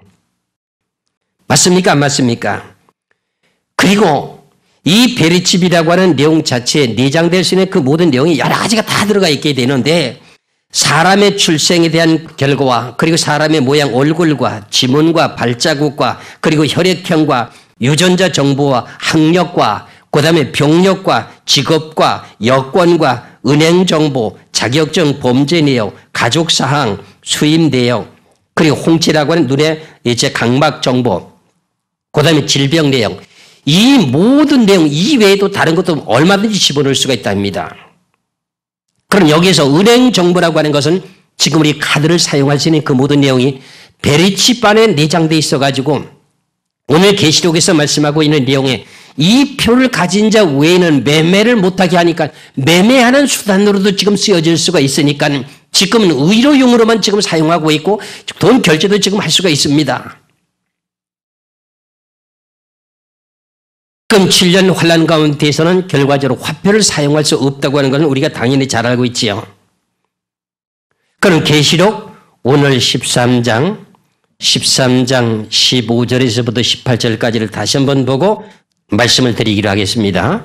15절부터 계시록 13장 15절에서 18절까지 저가 권세를 받아 짐승의 우상에게 생계를 주어 그 짐승의 우상으로 말하게 하고 또 짐승의 우상에게 경배하지 아니하는 자는 몇이든지 다 죽이게 하더라. 저가 그럽니다. 새끼 한 가지 두 뿌리는 거짓 선자와 적그리스도가 저가 모든 자 곧 작은 자나 큰 자나 부자나 빈궁한 자나 자유한 자나 종들로 그 오른손이나 이마의 표를 받게 하고 누구든지 이 표를 가진 자 외에는 매매를 못하게 하니 이 표는 곧 짐승의 이름이나 그 이름의 수라. 지혜가 여기 있으니 총명 있는 자는 그 짐승의 수를 세어보라. 그 수는 사람의 수니 666이니라 그럽니다. 그러면 짐승의 표라고 하는 그 표가 총명 있는 자는 그 짐승의 수를 세어보라. 누구라는 거죠? 사람의 수라는 거예요. 사람이 만들어낸 그 짐승의 표. 왜 그러면 사람을 보고 짐승의 표라고 했을까요? 이것만 풀리게 되면 여러분들이 의문이 다 풀어질 것 같은데 안 그렇습니까? 그러면은 앞서서 계시록 12장 7절에서 9절까지 해서 말씀을 제가 해석을 다 안 해드렸습니다. 여기 와서 해석을 해드리려고. 그럼 계시록 12장 7절에서 9절까지 말씀을 보시겠습니다. 하늘에 전쟁이 있으니 미가엘과 그의 사자들이 용으로 더불어 싸울세 용과 그의 사자들도 싸우나 이기지 못하여 다시 하늘에서 저의 있을 곳을 얻지 못한지라. 큰 용이 내어 쫓기니 옛뱀 곧 마귀라고도 하고 사단이라고도 하는 온 천하를 꿰는 자라. 땅으로 내어 쫓기니 그의 사자들도 저와 함께 내어 쫓기니라. 그럼 여기서 사단 마귀라고 하는 내용이 누구라는 겁니까? 타락한 천사라고 했습니까? 큰 용이라고 하고 옛뱀이라고 했습니까? 옛뱀이라는 겁니다. 그럼 이제부터 지금 정신을 차리셔야 됩니다. 우리 기독교 역사 속에서 지금까지 영적인 내용 가운데 사단 마귀라고 하는 사단 마귀를 타락한 천사로 지금 우리가 알고 지금까지 지금 배워왔습니다. 그런데 성경에서는 타락한 천사가 마귀 사단이 아니라 옛뱀이라는 겁니다. 옛뱀이라고 하는 내용은 지금 현재 땅에 기어다니는 파충류가 아니고 에덴 동산에서 선악과를 따먹도록 꼬였던 옛뱀이라는 겁니다. 그 옛뱀이 거짓말을 하는 것을 보고 마귀라고 하고 하나님의 뜻을 대적하는 일을 보고 사단이라고 하는 것뿐이지 결국은 사단 마귀의 존재는 누구라는 겁니까? 뱀이라는 겁니다. 뱀이라고 하는 자체가 제일 처음에는 어떤 것이었습니까? 들짐승이었습니다. 들짐승. 창세기 3장 1절의 말씀을 보시면은 창세기 3장 1절에 여호와 하나님이 지으신 들짐승 중에 뱀이 가장 간교하더라. 그 그러면 선악과를 따먹도록 꼬일 때 뱀은 무슨 뱀이었습니까? 옛 뱀은 들짐승이었습니다. 그러면은 결과적으로 이 세상에는 하나님의 성령의 영과 들짐승이었던 뱀의 영인 사단마귀의 영이 있습니다. 그럼 사단마귀의 영을 받은 사람들 보고 계시록에서는 짐승합니다. 짐승이 무정역에서 나오는데 그것도 사람입니다. 왜 사람을 보고 짐승이라고 할까요? 잠언서나 시편의 여러 곳에 보면은 짐승 같은 그런 성격의 소유자를 보고 짐승이라고 하는 내용으로 성경을 찍어 붙일 수는 있으나 성경의 근본은 아닙니다. 그러면 이렇게 짐승의 표라고 하는 내용 자체가 베리칩이라고 하는 내용 자체가 그러면 예수 그리스도를 믿는 사람들을 좋게 만들 것 같으면 다행인데 예수 그리스도를 믿는 사람들을 강압적으로 어떻게 돼요? 이걸 받지 않으면 결과적으로 죽인다고 하니까는요. 그럼 결과적으로 그 사람은 누구에게 속한 사람입니까? 옛 뱀이라고 하는 들짐승 영에 속한 사람 아닙니까? 그게 짐승이라는 겁니다. 그러면은 그렇다고 하면은 제가 말씀드린 내용이 네 멋대로 네가 성경을 해석하는 거 아니냐 이렇게 말할 수도 있습니다. 지금 수백 년 동안 지금 흘러내려왔던 우리 개신교가 천사가 타락되니 마귀가 됐다고 하는 내용의 주장은 이사야 14장 12절 이하의 말씀에서 너 아침에는 계명성이라고 말했습니다. 그것을 지금 개역 성경에서는 뭐라고 말했습니까? 다시 고쳐가지고 그게 아니라 루시퍼라고 하는 천사가 타락되는 것이 아니라 바벨론 왕이라고 분명히 지금 해석을 다시 해놓고 있지요. 주석을 달아놓고 있지요. 그러면은 이사야 14장을 보시겠습니다. 천사가 만일 지금 타락해서 결과적으로 사단 마귀가 됐다면은 이치에 맞는가 안 맞는가 한번 보세요. 성경의 문맥을 놓고 보면은 정확하게 나오고 있습니다. 이사야 14장 12절부터 보겠습니다.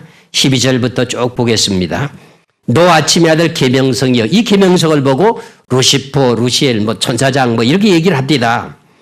어찌 그리 하늘에서 떨어졌으며 너 열국을 엎은 자여 어찌 그리 땅에 찍혔느고 네가 네 마음에 이르기를 내가 하늘에 올라 하나님의 무별 위에 나의 보좌를 높이리라. 내가 북극 지폐 산 위에 자정하리라. 여기까지 내용만 보면은 계명성이라고 하는 계명석이 하늘에서 떨어졌다고 하니까 천사로 생각할 수 있습니다. 그런데 14절부터 연결시켜서 보면은 가장 높은 구름에 올라 지극히 높은 자와 비길이라 하도다. 그러나 이제 네가 음보고 구덩이 맨 밑에 빠치우리로다. 너를 보는 자가 주목하여 너희를 자세히 살펴보며 말하기를 이 사람이 땅을 진동시키며 열국을 격동시키며 그랬어요. 그럼 너 아침 애들 계명성이 이 사람으로 나와요.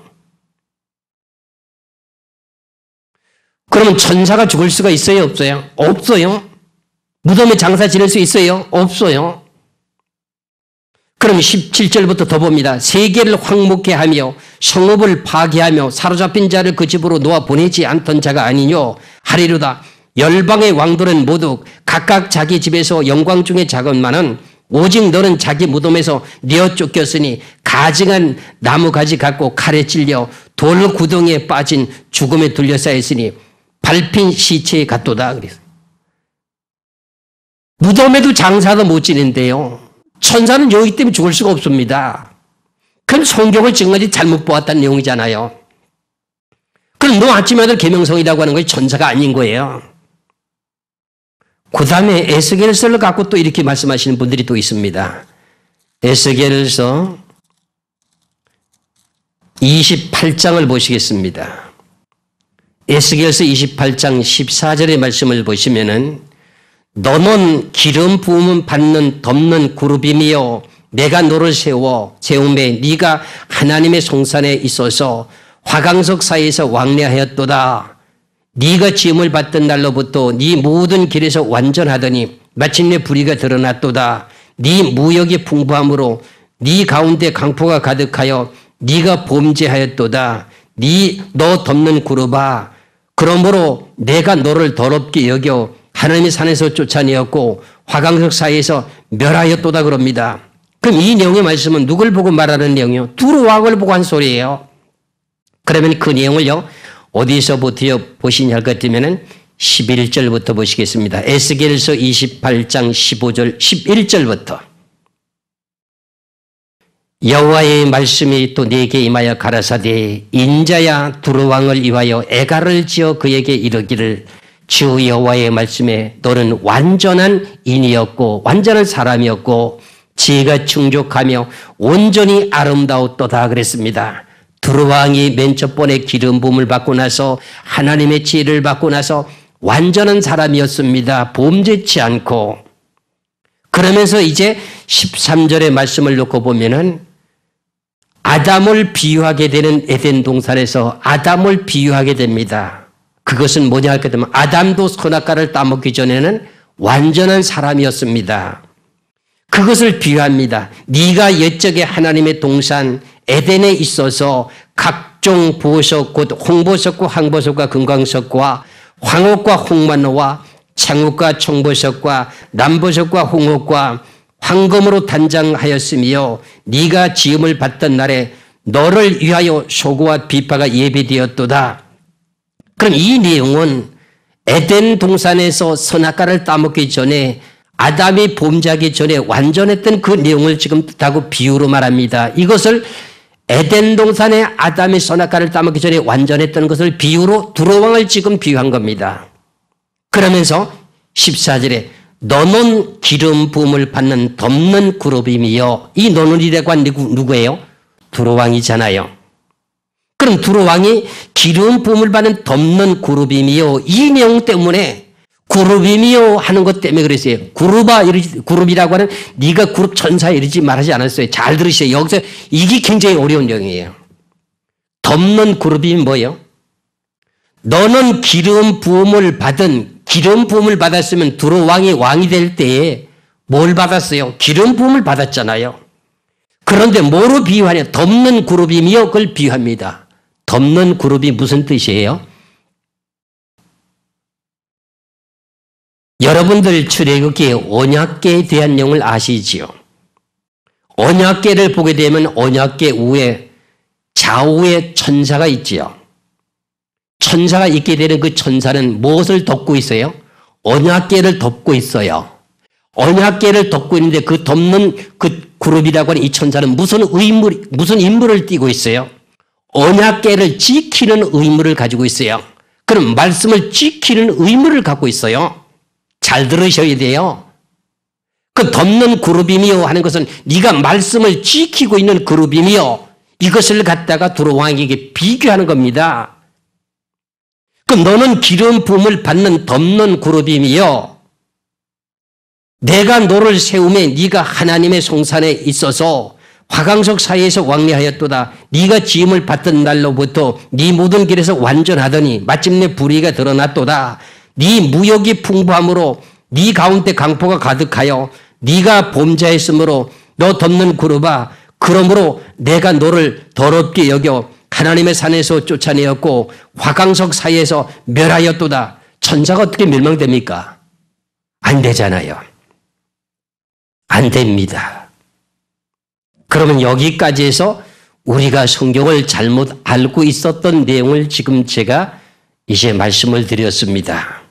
그런데 오늘 계시록에서 12장 7절에서 9절의 말씀을 놓고 보니까는 공중에서 전쟁이 있었는데 미가일이라고 한 천사장과 그 밑에 있는 천사들과 함께 공중 권세를 잡고 있었던 용과 싸우게 되는데 그 용이 옛 뱀이라는 겁니다. 사단 마귀의 최고 책임자가 지금 옛 뱀이라는 겁니다. 그 옛 뱀이라고 하는 용의 자체가 마귀 사단의 짓을 하는 겁니다. 킹 제임스 성경에 보면은 이사야 14장 12절의 말씀을 보면은 너 아침의 아들 계명성을 보고 루시퍼라고 기록이 되어 있습니다. 그런데 계시록의 12장 9절의 말씀을 보면은 큰 용이 내어 쫓기니 옛 뱀이라고 하는 마귀 사단이라고 하는 내용으로 표현되어 있습니다. 그럼 성경이 또 어긋나게 되어버렸습니다. 이것이 사단 마귀의 정체가 누군가 했더니 옛 뱀이라는 겁니다. 그렇다면은 이제 이 지구를 온 천하를 꿰고 있는 사단 마귀가 이제 앞으로 이 지구의 종말이 와서 끝이 나게 될 때 하나님께서 천사를 통해서 쇠사슬을 가지고 사단 마귀를 잡아서 무적에게 집어넣게 되게 됩니다. 집어넣게 될 때에 딱 잡고 보니까 천사가 나와야 되는지 예뱀인지를 한번 보시겠습니다. 계시록 20장을 보시겠습니다. 계시록 20장 1절에서 3절까지 말씀을 보겠습니다. 계시록 20장 1절에서 3절까지 또 내가 봄에 천사가 무저갱 열쇠와 큰 쇠사슬을 그 손에 가지고 하늘로서 내려와서 용을 잡으니 곧 다시 말하면 예뱀이요 마귀요 사단이라 잡아 1,000년 동안 결박하여 무저갱에 던져 잠그고 그 이후에 임봉하여 1,000년이 차도록 다시는 만국을 미혹하지 못하게 하였다가 그 후에는 반드시 잠깐 노일이라 그럽니다. 그러면은 용을 잡으니 곧 다시 말하면 예뱀이요. 그게 마귀요 사단이라는 거예요. 마귀라고 하는 뜻은요. 요한복음 8장 44절에 보면은요. 거짓말하는 것을 보고 마귀라고 그래요. 그럼 뱀이라고 하는 뱀이 선악과를 따먹도록 어떻게 돼요? 하와에게 꼬이기를 선악과를 따먹어도 결코 죽지 않는다고 하는 말을 한 그 내용 자체가 거짓말이잖아요. 그것을 보고 성경에서는 마귀라는 거예요. 사단이라고 하는 내용의 자체는 하나님의 뜻을 거역하는 내용을 말하잖아요. 예수님께서 제자들에게 마지막에 이제 분부하기를 뭐라 그러냐 할 것 때문에는 내가 이제 예루살렘에 올라가서 서기관들과 대제사장들과 장로들에게 붙잡혀서 많은 고난을 받고 죽은 지 3일 만에 살아날 것을 지금 12 제자들에게 말씀을 합니다. 그랬더니 그 중에 베드로가 풀쑥 나타나가지고 하는 말이 그렇게 하실 수 없습니다 하면서 가로막게 됩니다. 그랬더니 예수님께서 말씀하시기를 사단아 내 뒤로 물러가라. 네가 하나님의 일을 생각지 아니하고 사람의 일을 생각하는도다 하면서 마태복음 16장 23절에서 말씀하고 있거든요. 그러면 마귀라고 하는 용어 자체는 거짓말을 할 때에 대한 용어를 마귀라고 하고 하나님의 뜻을 거역하게 될 때 그걸 보고 사단이라고도 하고요. 이제 고자질을 하고 이간질을 하는 것을 보고 말할 때 사단이라고도 말하게 됩니다. 제가 이 내용을 나눠지 다 차려서 말씀드리기는 지금 시간이 좀 그렇고 그러면 우리가 원칙적인 성경을 먼저 근본을 따져놓고 보면은 천사가 타락돼서 마귀가 됐다고 하는 것은 그건 어불성설입니다. 그 내용의 자체를 우리가 오래전부터 그냥 그것을 유심히 생각하지 않고 그냥 받아들이고 전해오다 보니 마지막에 계시록을 푸는데 문제가 생긴 겁니다. 그래서 만일의 천사라고 하는 천사는 하나님의 부리는 영입니다. 하나님의 부리는 영이라고 히브리서에서 분명히 증거하고 있습니다. 그런데 그 천사가 하나님의 말의 명령을 순종하지 않고 자기는 주의를 지키지 않으면 범죄하게 되는 거죠. 범죄하게 되면 어떻게 되는가 한번 보세요. 유다서 1장을 보시겠습니다. 유다서 1장 6절의 말씀을 보시겠습니다. 유다서 1장 6절입니다. 또 자기 지위를 지키지 아니하고 자기 처소를 떠난 천사들은 큰 날의 심판까지 영원한 결박으로 흑암에 가두셨으며 천사는 하나님의 성령의 영의 지시에 따라서 어떻게 돼요? 하나님의 그 뜻에 맡겨진 그 직무를 감당해야 돼요. 너는 여기서 일을 해. 이것을 지키고 있어. 했는데 그걸 떠나게 되게 되면 범죄하게 되는 겁니다. 그렇게 되면 그 범죄한 천사는 어떻게 돼요? 사단마귀가 되는 것이 아니라 심판 때까지 어디다 가둬둬요? 영원한 결박으로 흑암에 가둬둡니다. 그런데 어떻게 이사야 14장 12절과 에스겔서 28장 14절에 그 구름이라고 하는 이 천사가 범죄를 했으면은 바로 어디 들어가야 돼요? 이 지금 흑암이라고 하는데 무적행에 들어가야 되는데 들어가지 않고 지금까지 활동을 하고 있었으니 이거 성경의 이치에 맞지 않잖아요? 그 베드로후서 2장 4절도 보시기 바랍니다. 베드로후서 2장 4절 한번 보세요. 베드로후서 2장 4절에 하나님이 범죄한 천사들을 용서치 아니하시고 지옥에 던져 어두운 구덩이에 두어서 심판 때까지 지키게 하셨으며 그랬어요. 그럼 천사들이 지위를 지키지 않는다든가 범죄하게 되게 되면 어떻게 돼요? 그걸 바로 구덩이에 집어넣습니다. 지옥의 구덩이에 집어넣어서 심판대까지, 신보자 심판대까지 가두었다가 백보자 심판대, 어떻게 흰보자 심판대 심판해 불못에 집어넣습니다. 멸망당하지 않지요. 천사는 영이니까는. 여러분들 성령 회방죄는 죄를 용서받습니까? 못 받습니까? 못 받지요. 성령 회방죄는 죄를 용서받지 못하는 거 알잖아요. 그럼 천사는 성령의 영을 따라서 움직이게 됩니다. 그런데 그 성령을 거역하게 되면 무슨 죄를 지은 겁니까? 성령 회방죄지요. 그렇게 알면 이해가 좀 더 잘 될까요? 그럼 지금까지 우리가 천사가 다르게 마귀가 됐다고 하는 것 때문에 계시록의 666이라고 하는 이 내용이 짐승의 표라고 하는 내용이 지금 감춰져 있는 겁니다. 계시록을 풀려면은 앞서서 말씀드린 내용과 마찬가지로 진리의 근본을 알아야 된다고 제가 누차 강조한 내용이 이거였습니다. 그러면은 이제 계시록 13장을 가시게 되게 되면은 이제 이해가 될 줄로 믿습니다. 이해가 될 줄로 믿습니다. 계시록 13장을 보시기 바랍니다. 13장 16절부터 저가 모든 자고 작은 자나 큰 자나 부자나 빈궁한 자나 자유한 자나 종들로 그 오른손에는 이마의 표를 받게 하고 누구든지 이 표를 간 자 외에는 매매를 못하게 하니 이 표는 곧 짐승의 이름이라 그 사람의 수니 지혜가 여기 있으니 총매 있는 자는 그 이름의 수를 세어보라. 그 수는 사람의 수니 666이라. 사람이라는 겁니다. 짐승의 표가. 그러면은 베르칩을 만들어낸 사람이 누굽니까? 미국의 최고위급이 관료들이 만들어낸 전 세계 신세계 질서를 유지하기 위해서 만들어내게 된 내용인데 그분들이 예수 그리스도를 믿는다 할지라도 사람이 이 지구의 모든 사람들을 주관하고 통제한다고 하면은 그것은 결과적으로 누구의 표를 지금 주고 누구의 영을 받아서 일을 한 것입니까? 다시 말씀을 드립니다. 이 세상에 태어난 모든 사람들은 하나님의 성령을 받지 않고 그 다음에 나머지 성령을 받지 않은 모든 사람들은 무슨 영을 받았습니까? 사단 마귀 영을 받았습니다. 사단 마귀의 정체를 추적해 놓고 보니까 누구였습니까? 들짐승이었던 옛뱀이었습니다.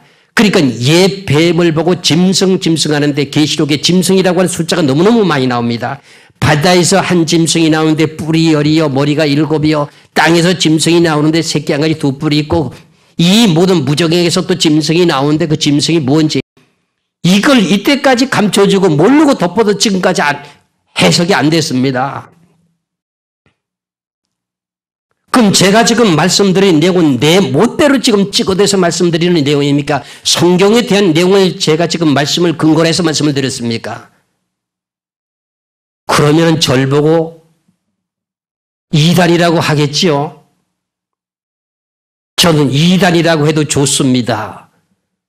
하나님 앞에만 인정받으면 되고요. 그럼 지금 잘못 알고 있었던 것을 다시 한번 목사님들이나 신학자나 연구를 한번 해보세요.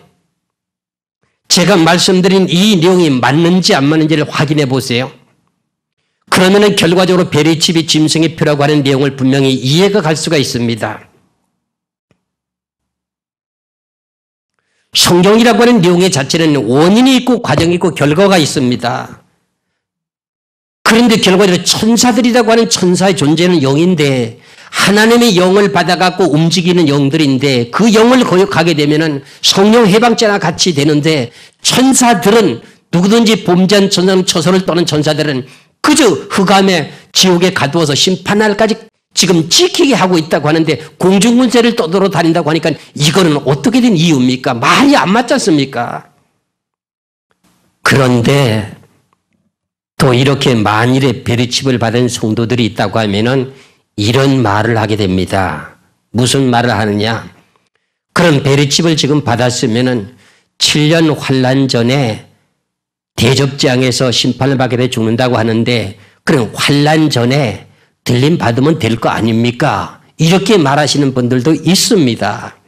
그런데 성경의 말씀을 놓고 보면은 예수님은 몇째 대접을 지금 쏟고 난 후에 예수님이 오시는가 하는 것을 밝혀드리고자 원합니다. 그럼 계시록 이제 16장을 보시겠습니다. 계시록 16장 1절 2절의 말씀을 먼저 보시고 제가 말씀을 드리겠습니다. 계시록 16장 1절 2절입니다. 또 내가 들으니 성전에서 큰 음성이 나서 일곱 천사에게 말하되 너희는 가서 하나님의 진노의 일곱 대접을 땅에 쏟으라 하더라. 첫째가 가서 그 대접을 땅에 쏟음에 악하고 독한 헌대가 짐승의 표를 받은 사람들과 그의 우상에 경배하는 자들의 나더라 그랬습니다. 그러면 이렇게 일곱 대접 재앙 가운데 첫째 대접을 쏟기 전에 들림을 받으면 문제가 없겠지요. 그런데 이 베리칩이라고 하는 가운데 베리칩을 만든 본인인 칼 샌더슨이라는 사람이 베리칩에 대해서 주의사항이 있는데 베리칩이 몸속에 삽입이 돼가지고 파손이 되게 되면 종기라거나 악성이라는 종기가 나서 암이 발생된다고 합니다. 그러면 어떻게 성경과 일치한지가 지금 이유가 딱 맞습니다. 아주 제가 찍어내는 것처럼 딱 맞습니다. 그런데 환난 전에 들림을 받으면 문제가 없다고 생각한다고 하는 사람들을 성경을 보면은 이건 첫째 대접입니다. 여섯째 대접을 보겠습니다. 순서별로 보면 첫째 대접 썼고 둘째, 셋째, 넷째, 다섯째, 여섯째 대접을 썼습니다. 한번 보겠습니다. 계시록 16장 12절에서부터 16절까지 보시겠습니다. 계시록 16장 12절에서 16절까지. 또 여섯째가 그 대접을 큰 강 유브라디에 쏟음에 강물이 말라서 동방에서 오는 왕들의 길이 예비되더라. 또 내가 봄에 개구리 같은 새 더러운 용이 용의 입과 짐승의 입과 거짓 선제 입에서 나오니 저희는 귀신의 영이라 이적을 행하여 온 천하 임금들에게 가서 하나님 곧 전능하신 이의 큰 날에 전쟁을 이유하여 그들을 모으더라. 보라 내가 도적같이 오리니 누구든지 끼어 자기 옷을 지켜 벌거벗고 다니지 아니하며 자기의 부끄러움을 보지 아니하는 자는 복이 있도다 그럽니다. 16절에 새 영이 히브리 음으로 아마겟돈이라고 하는 곳으로 왕들을 모으더라. 이게 아마겟돈 전쟁이거든요. 여섯째 대접을 유브라데 강에 쏟고 나서 강물이 말라서 천하의 왕들이 지금 아마겟돈으로 모이게 하는데 15절의 말씀을 보시면은 계시록 16장 15절에 보면은 보라 내가 도적같이 오리니 아직 환난 전이 아니고요. 환난 마지막 끝에 가서 지금 오세요. 보세요. 아직도 지금 예수님이 안 오셨다는 뜻이에요. 보라 내가 도적같이 오리니 누구든지 깨어 자기 옷을 지켜 벌거벗고 다니지 아니하며 자기의 부끄러움을 보이지 않는 자가 복이 있도다 그랬어요. 그러면 환난 전에 들림 받으면 될 거 아닙니까? 이렇게 주장하는 사람이면은 야 환난 전에 들림 받는 게 아니라 여섯째 대접을 유브라데 강에 쏟고 아마겟돈 전쟁이 있고 난 후에 오시는데 어떡하느냐? 그러면은 지금 베리칩을 받고 있는 사람 그것을 빨리 해결해야 되죠. 그러면은 예수 그리스도께서 이 땅에 재림하시게 될 그 내용을 마태복음 24장을 보시면은 환난 후에 오신다고 분명히 기록하고 있습니다. 24장 29절에서 31절까지입니다. 그날 환난 후에 즉시 해가 어두워지며 달의 빛을 내지 아니하며 별들이 하늘에서 떨어지며 하늘의 군동들이 흔들리리라. 그때 인자의 징조가 하늘에서 보이겠고 그때 땅의 모든 족속들이 통곡하며 그들이 인자가 구름을 타고 능력과 큰 영광으로 오는 것을 보리라. 저가 큰 나팔 소리와 함께 천사들을 보내리니 저희가 그 택하신 자들을 하늘 이 끝에서 저 끝까지 사방에서 모으더라. 그럼 환난 후에 예수님이 오십니까? 환난 전에 오십니까? 디살로니가전서 4장 13절에서 18절까지는 그냥 구름 쪽으로 걸어 올려간다고만 돼 있지 그거는 환난 전도 없고 환난 후도 없습니다. 그런데 이 성경의 말씀을 놓고 보니까요. 성경의 말씀을 놓고 보니까 어떻게 돼요? 마태복음 24장 29절의 말씀을 놓고 보니까 그날 환난 후에 지금 예수님이 공중에 나타나시는데 그럼 어떡할 겁니까? 그리고 계시록 16장에서도 여섯째 대접을 쏠 때 보라 예수님이 지금 나타날 것을 지금 보여주고 계시잖아요. 그럼 아마겟돈 전쟁이라고 하는 그 환난 후에 오시는 거예요. 그래서 마태복음 24장 15절에서부터 28절까지가 아마겟돈 전쟁에 대한 내용입니다. 그래서 29절에 가서 그날 환난 후가 되는 겁니다. 그래서 성도들이 구름 속으로 걸어 올라가게 되는데 마태복음 24장 40절의 말씀을 놓고 보면은요. 그때에 두 사람이 밭에 있음에 하나는 데려감을 당하고 하나는 버려둠을 당할 것이요. 두 여자가 매를 갈고 있음에 하나는 데려감을 당하고 하나는 버려둠을 당할 것이라는 겁니다. 그러면은 일하다가 지금 두 사람 중에 한 사람은 들림을 받고 한 사람은 버려둠을 당합니다. 그러면 잠자는 사람들은 어떻게 됩니까? 이렇게 생각할 수도 있잖아요. 잠자는 사람들 가운데서도 생명책의 이름이 기록되고 7년 환란의 끝이 나면서 죄가 깨끗하게 해결이 되고 세마포 옷을 단장하고 입고 잠을 자고 있는 사람들은 결과적으로 자는 가운데 들림 받습니다. 그게 성경에 어디에 기록되느냐? 누가복음 17장을 보시겠습니다. 누가복음 17장 34절입니다. 누가복음 17장 34절에 내가 너에게 이르노니 그 밤에 두 남자가 한 자리에 누웠음에 하나는 데려감을 당하고 하나는 버려둠을 당할 것이요 그랬어요. 그러면은 예수님이 임하시는 곳은 한 곳입니다. 예를 들어서 예수님이 가신 그대로 오신다고 하셨으니 중동으로 오시잖아요. 중동이 낮이면은 저 미주 지역은 밤이 될 수 있습니다. 그러면 그때 밤에 자는 성도들 가운데서는 자는 가운데서도 세마포 옷을 깨끗하게 빨아입은 성도들은 들림을 받을 수가 있습니다. 앞서서도 설명을 해드렸습니다만 왜 그러면 성도들을 환란 속에 집어넣습니까 하는 그 원인을 계시록 12장에서 잠깐 말씀을 드렸습니다. 그 원인은 다른 것이 아니라 성도들의 세마포 옷을 깨끗하게 빨아 입히기 위해서 하나님이 그렇게 하시는 겁니다. 그러면 성경의 말씀을 놓고 보면 그 내용에 여러분들이 내 자신의 육신을 괴롭히면서 금식하고 회개할 때 여러분들 죄가 용서받습니까? 안 받습니까? 용서받죠. 근데 기도하는 내용 가운데 여러분들이 착각하고 있는 내용 가운데 이겁니다. 하나님 내가 이런 죄를 졌습니다. 다시는 그런 죄를 다시는 그런 죄를 짓지 않겠사니 용서해 주세요. 예수님의 이름으로 기도합니다. 그럼 죄가 용서받았습니까? 아닙니다. 죄의 응답을 받아야 죄가 깨끗하게 해결됐습니다. 여러분들이 3일 동안을 금식을 하든 일주일을 하든 간에 내가 뚜렷한 어떤 죄를 짓고 그것을 알게 됐을 경우에는 금식을 하며 통곡하며 하나님 앞에 기도해 보세요. 분명히 응답을 받습니다. 그럼 그 죄는 끝이 나게 됩니다. 그렇게 해서도 죄가 끝이 날 뿐만 아니라 우리가 복음을 전하면서 고난과 고통을 받으면서도 죄가 끝이 나게 됩니다. 그리고 7년 환란 가운데서는 짐승의 표를 받지도 않고 매매를 못하게 하니 고난과 고통을 받을 수밖에 없고 박해가 심하니까 어려움을 당할 수가 있잖아요. 왜 지금 성도들을 7년 환란에 집어넣는가 하는 그 원인 자체가 다른 것이 아니라 우리 성도들이 예수를 믿고 거듭 태어났는데도 신앙생활하는 가운데 다시금 더러워졌던 그 죄를 깨끗하게 씻어주기 위해서 결과적으로 환란 속에 집어넣는 겁니다. 그러면 먼저 그 내용을 왜 그러면 42달 동안 성도들을 그에게 붙여놓는가? 앞서서도 말씀드린 내용이 있었습니다만 다니엘 7장을 한번 보시기 바랍니다. 다니엘 7장 25절의 말씀을 보겠습니다.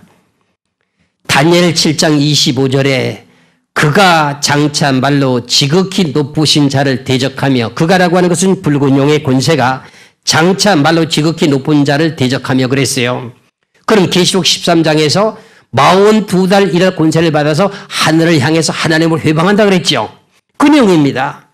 지극히 높으신 자를 대적하며 또 지극히 높으신 자의 성도를 괴롭게 할 것이요.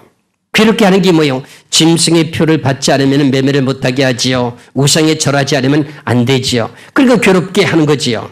그래서 때와 법을 변개코자 할 것이며 성도는 그의 손에 붙임 바 되어서 한때 두때 반때를 어떻게 해요? 고통을 받게 하리라.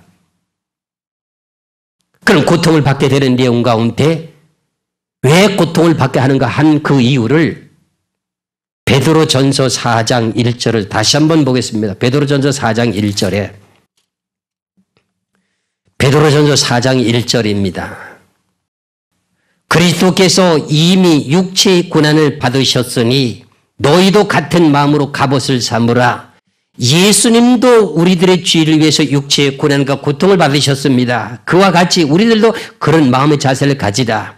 이는 육체의 고난을 받는 자가 죄를 그쳤음이니 우리가 예수를 믿는 것 때문에 육체의 고난을 받는 자는 죄가 끝쳐진다는 겁니다.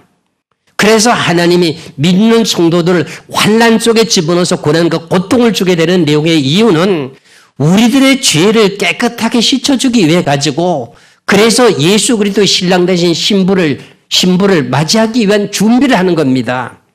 그런데 그 7년 환난 전에 들림받는다고 7년 환난 중에도 들림받는다고 하면은 성경과 이치에 맞지 않는 걸 어떻게 하면 좋습니까? 제가 베드로전서 4장 1절의 말씀을 깨닫게 된 내용을 제가 내 자신을 자랑할 것 같아서 제가 말을 안 하려고 했는데, 제가 좀 말씀을 드린다고 하면은 제가 지금부터 15년 전의 일입니다. 제가 어떠한 모한 교회에 내가 집회를 갔다가 저녁에 잠자리에 들어가는데 하나님이 저에게 40일 금식하라고 계속 음성으로 뱃속에서부터 저에게 들려주는 겁니다. 그래서 한 주 동안 집회를 하는 동안에 그것이 한 번 끝이 난 것이 아니라 계속 저녁마다 그러시는 거예요. 그래가지고 제가 집회를 마치고 대전에 돌아와 가지고 저희 집사람에게 이야기를 하고, 이 하나님이 저에게 금식 기도하라고 하니 어쩌면 좋겠느냐. 하나님이 하시라고 하면 해야지요. 40일 금식 기도하는 방법도 모르고 단지 그저 물만 마시면 된다고 하는 거 그것밖에 모르고 그냥 기도를 시작을 했습니다. 기도를 시작하는데 내가 하고 싶어서 한 것이 아니라 하나님 하라고 해서 했습니다. 그래서 하나님 앞에 기도하면서 그랬습니다. 하나님이요, 그럼 내가 왜 무엇 때문에 40일 금식 기도합니까? 물었어요. 그러니 하나님이 말씀하시기를 네가 성경 잘못 전한 거 회개하라 그래요. 제가 목회를 한 44년 동안 하고 난 후의 일인데, 제가 지금 15년이라 그랬잖아요. 15년 전이면 약 19년이 됩니다. 약 20년 동안 지금 목회하는 가운데 4년 동안 목회를 열심히 잘했는데, 5년 동안 가까이 되도록 목회를 잘했는데, 내 딴에는 성경을 바르게 전한다고 전했는데 삼위일체를 부인하는 것도 아니요, 바르게 하나님의 뜻을 증거하도록 애를 썼는데 하나님께서 40일 금식 기도를 시키면서 하시는 말씀이 성경 잘못 전한 거 회개하랍니다. 그래서 제가 지금 성경을 하나님 은혜로 깨닫고 난 후에 많은 목사님들이 설교를 보는 보면 하나님 보시기에 완벽하게 성경 전하신 목사님 누가 있습니까? 이 지구상에 없거든요. 그런데 그런 분들은 왜 말씀하시지 않고 저에게 유독 그랬을까? 참, 그러면서 다른 몇 가지 또 죄가 있습니다. 나 외에 저와 같이 동역하는 모든 무리들의 죄를 진 것까지도 4가지를 가지고 회개하랍니다. 내가 그것은 말씀을 드릴 수가 없어 말씀을 드릴 수가 없고, 내가 단지 나에게 대한 내용만 얘기를 하면은 성경 잘못 전한 거에 죄에 대한 것을 회개하랍니다. 그래서 40일 동안 금식을 기도하는 동안에 얼마나 힘이 들고 어려운지요. 제가 어릴 적부터 아버지를 여의고 어머니 수라에서 자라다가 외할머니 수라에서 자라기 때문에 그저 굶기를 밥 먹듯이 했던 사람이고 고난과 고통을 받은 사람이기에 어떠한 좀 힘이 들어도 힘들다 소리 안 하면서 살아온 인생입니다. 그런데 얼마나 힘이 들고 어려웠으면은 제가 그때 몸무게가 58kg였는데 17kg가 빠졌습니다. 그래서 제가 금식 기도를 마치고 나서 제 아들내미에게 업혀갈 때 우리 아들내미가 울면서 하는 소리가 아빠 이런 기도 다시는 하지 마라 하면서 저를 업고 가서 제가 목욕에 달아에다가 내 몸을 담그고 몸을 씻으려고 보니까 사람이 임종돼서 입관 예배 드릴 때 뼈만 남은 것처럼 뼈만 남았습니다. 그런데 내가 고통스러운 것 이유 중에 하나가 뭐냐 할 것 같으면 금식 기도할 때 구토가 나오는 겁니다. 배창제가 막 꼬이면서 구토가 나기 시작하니까 그점 속에 있는 지금요 똥물이 올라오는 거예요. 똥물이 막 올라올 정도로요. 창자가 꼬이고 해가지고 죽겠습니다. 그러면서 고난과 고통을 받으면서 이를 얼마나 물었는지요. 제가 금식 기도하고 난 후에 어금니를 지금 다 지금 갈다시피 했습니다. 그러고 난 후에 40일이 다 잘 무렵이 되니까 하나님의 응답이 뭐라고 오느냐 할 것 같으면은 네가 고통을 받는 것만큼 죄가 끝이 났느니라 그러시는 거예요.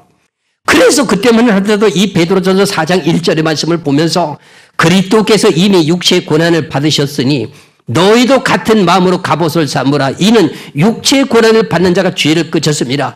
예수 그리스도를 믿는 믿음 때문에 육체의 고난과 고통을 받으면 죄가 끝이 나게 됩니다. 여러분들이 지은 죄, 알고 지은 죄, 모르는 죄가 많지 않습니까?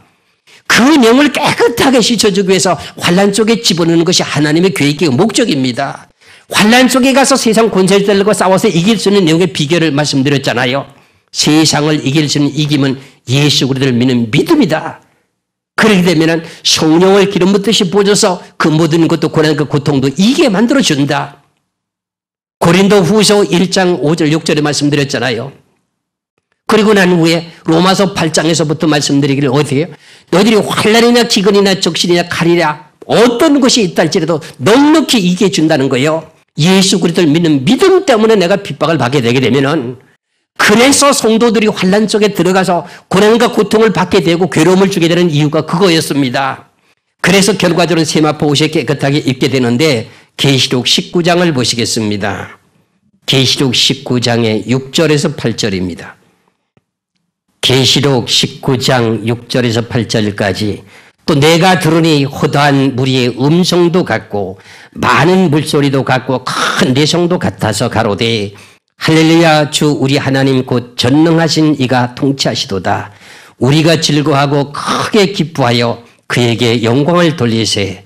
어린 양의 혼인 기약이 이르렀고 그 아내가 예비하였으니 그에게 허락하사 빛나고 깨끗한 세마포를 입게 하셨은즉 이 세마포는 성도들의 옳은 행실이로다 하더라.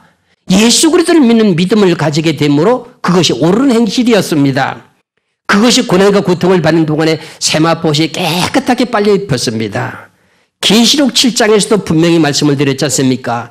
큰 환난에서 나오는 자들인데 그것이 어린 양의 피에 옷이 깨끗하게 씻어졌다고 말씀했지 않습니까?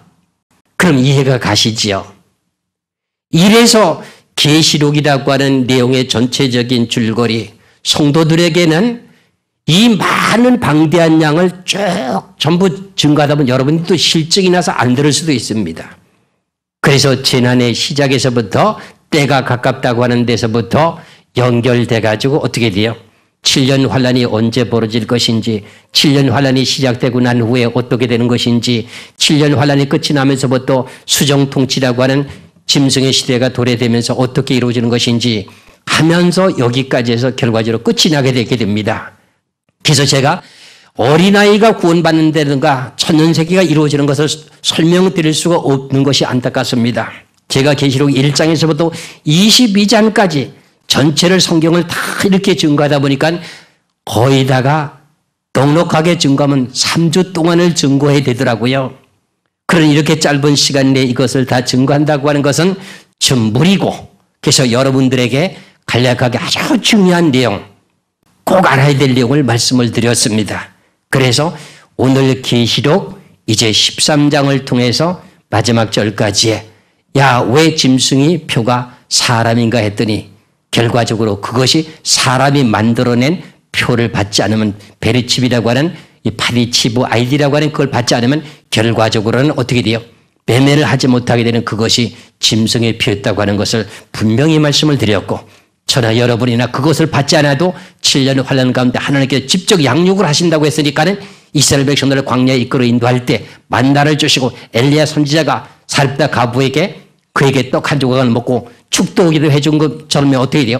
사르밧 가부도 기근 시에 밀가루통에 밀가루가 떨어지지 않았고 기름병에 기름이 떨어지지 않았던 그런 식에 대한 내용으로 여러분들을 양육한다고 하니 여러분들 하나님의 말씀을 믿으시고 승리하셔서 천국에서 다 함께 복락을 누리시기를 주의 이름으로 축원합니다. 기도하겠습니다.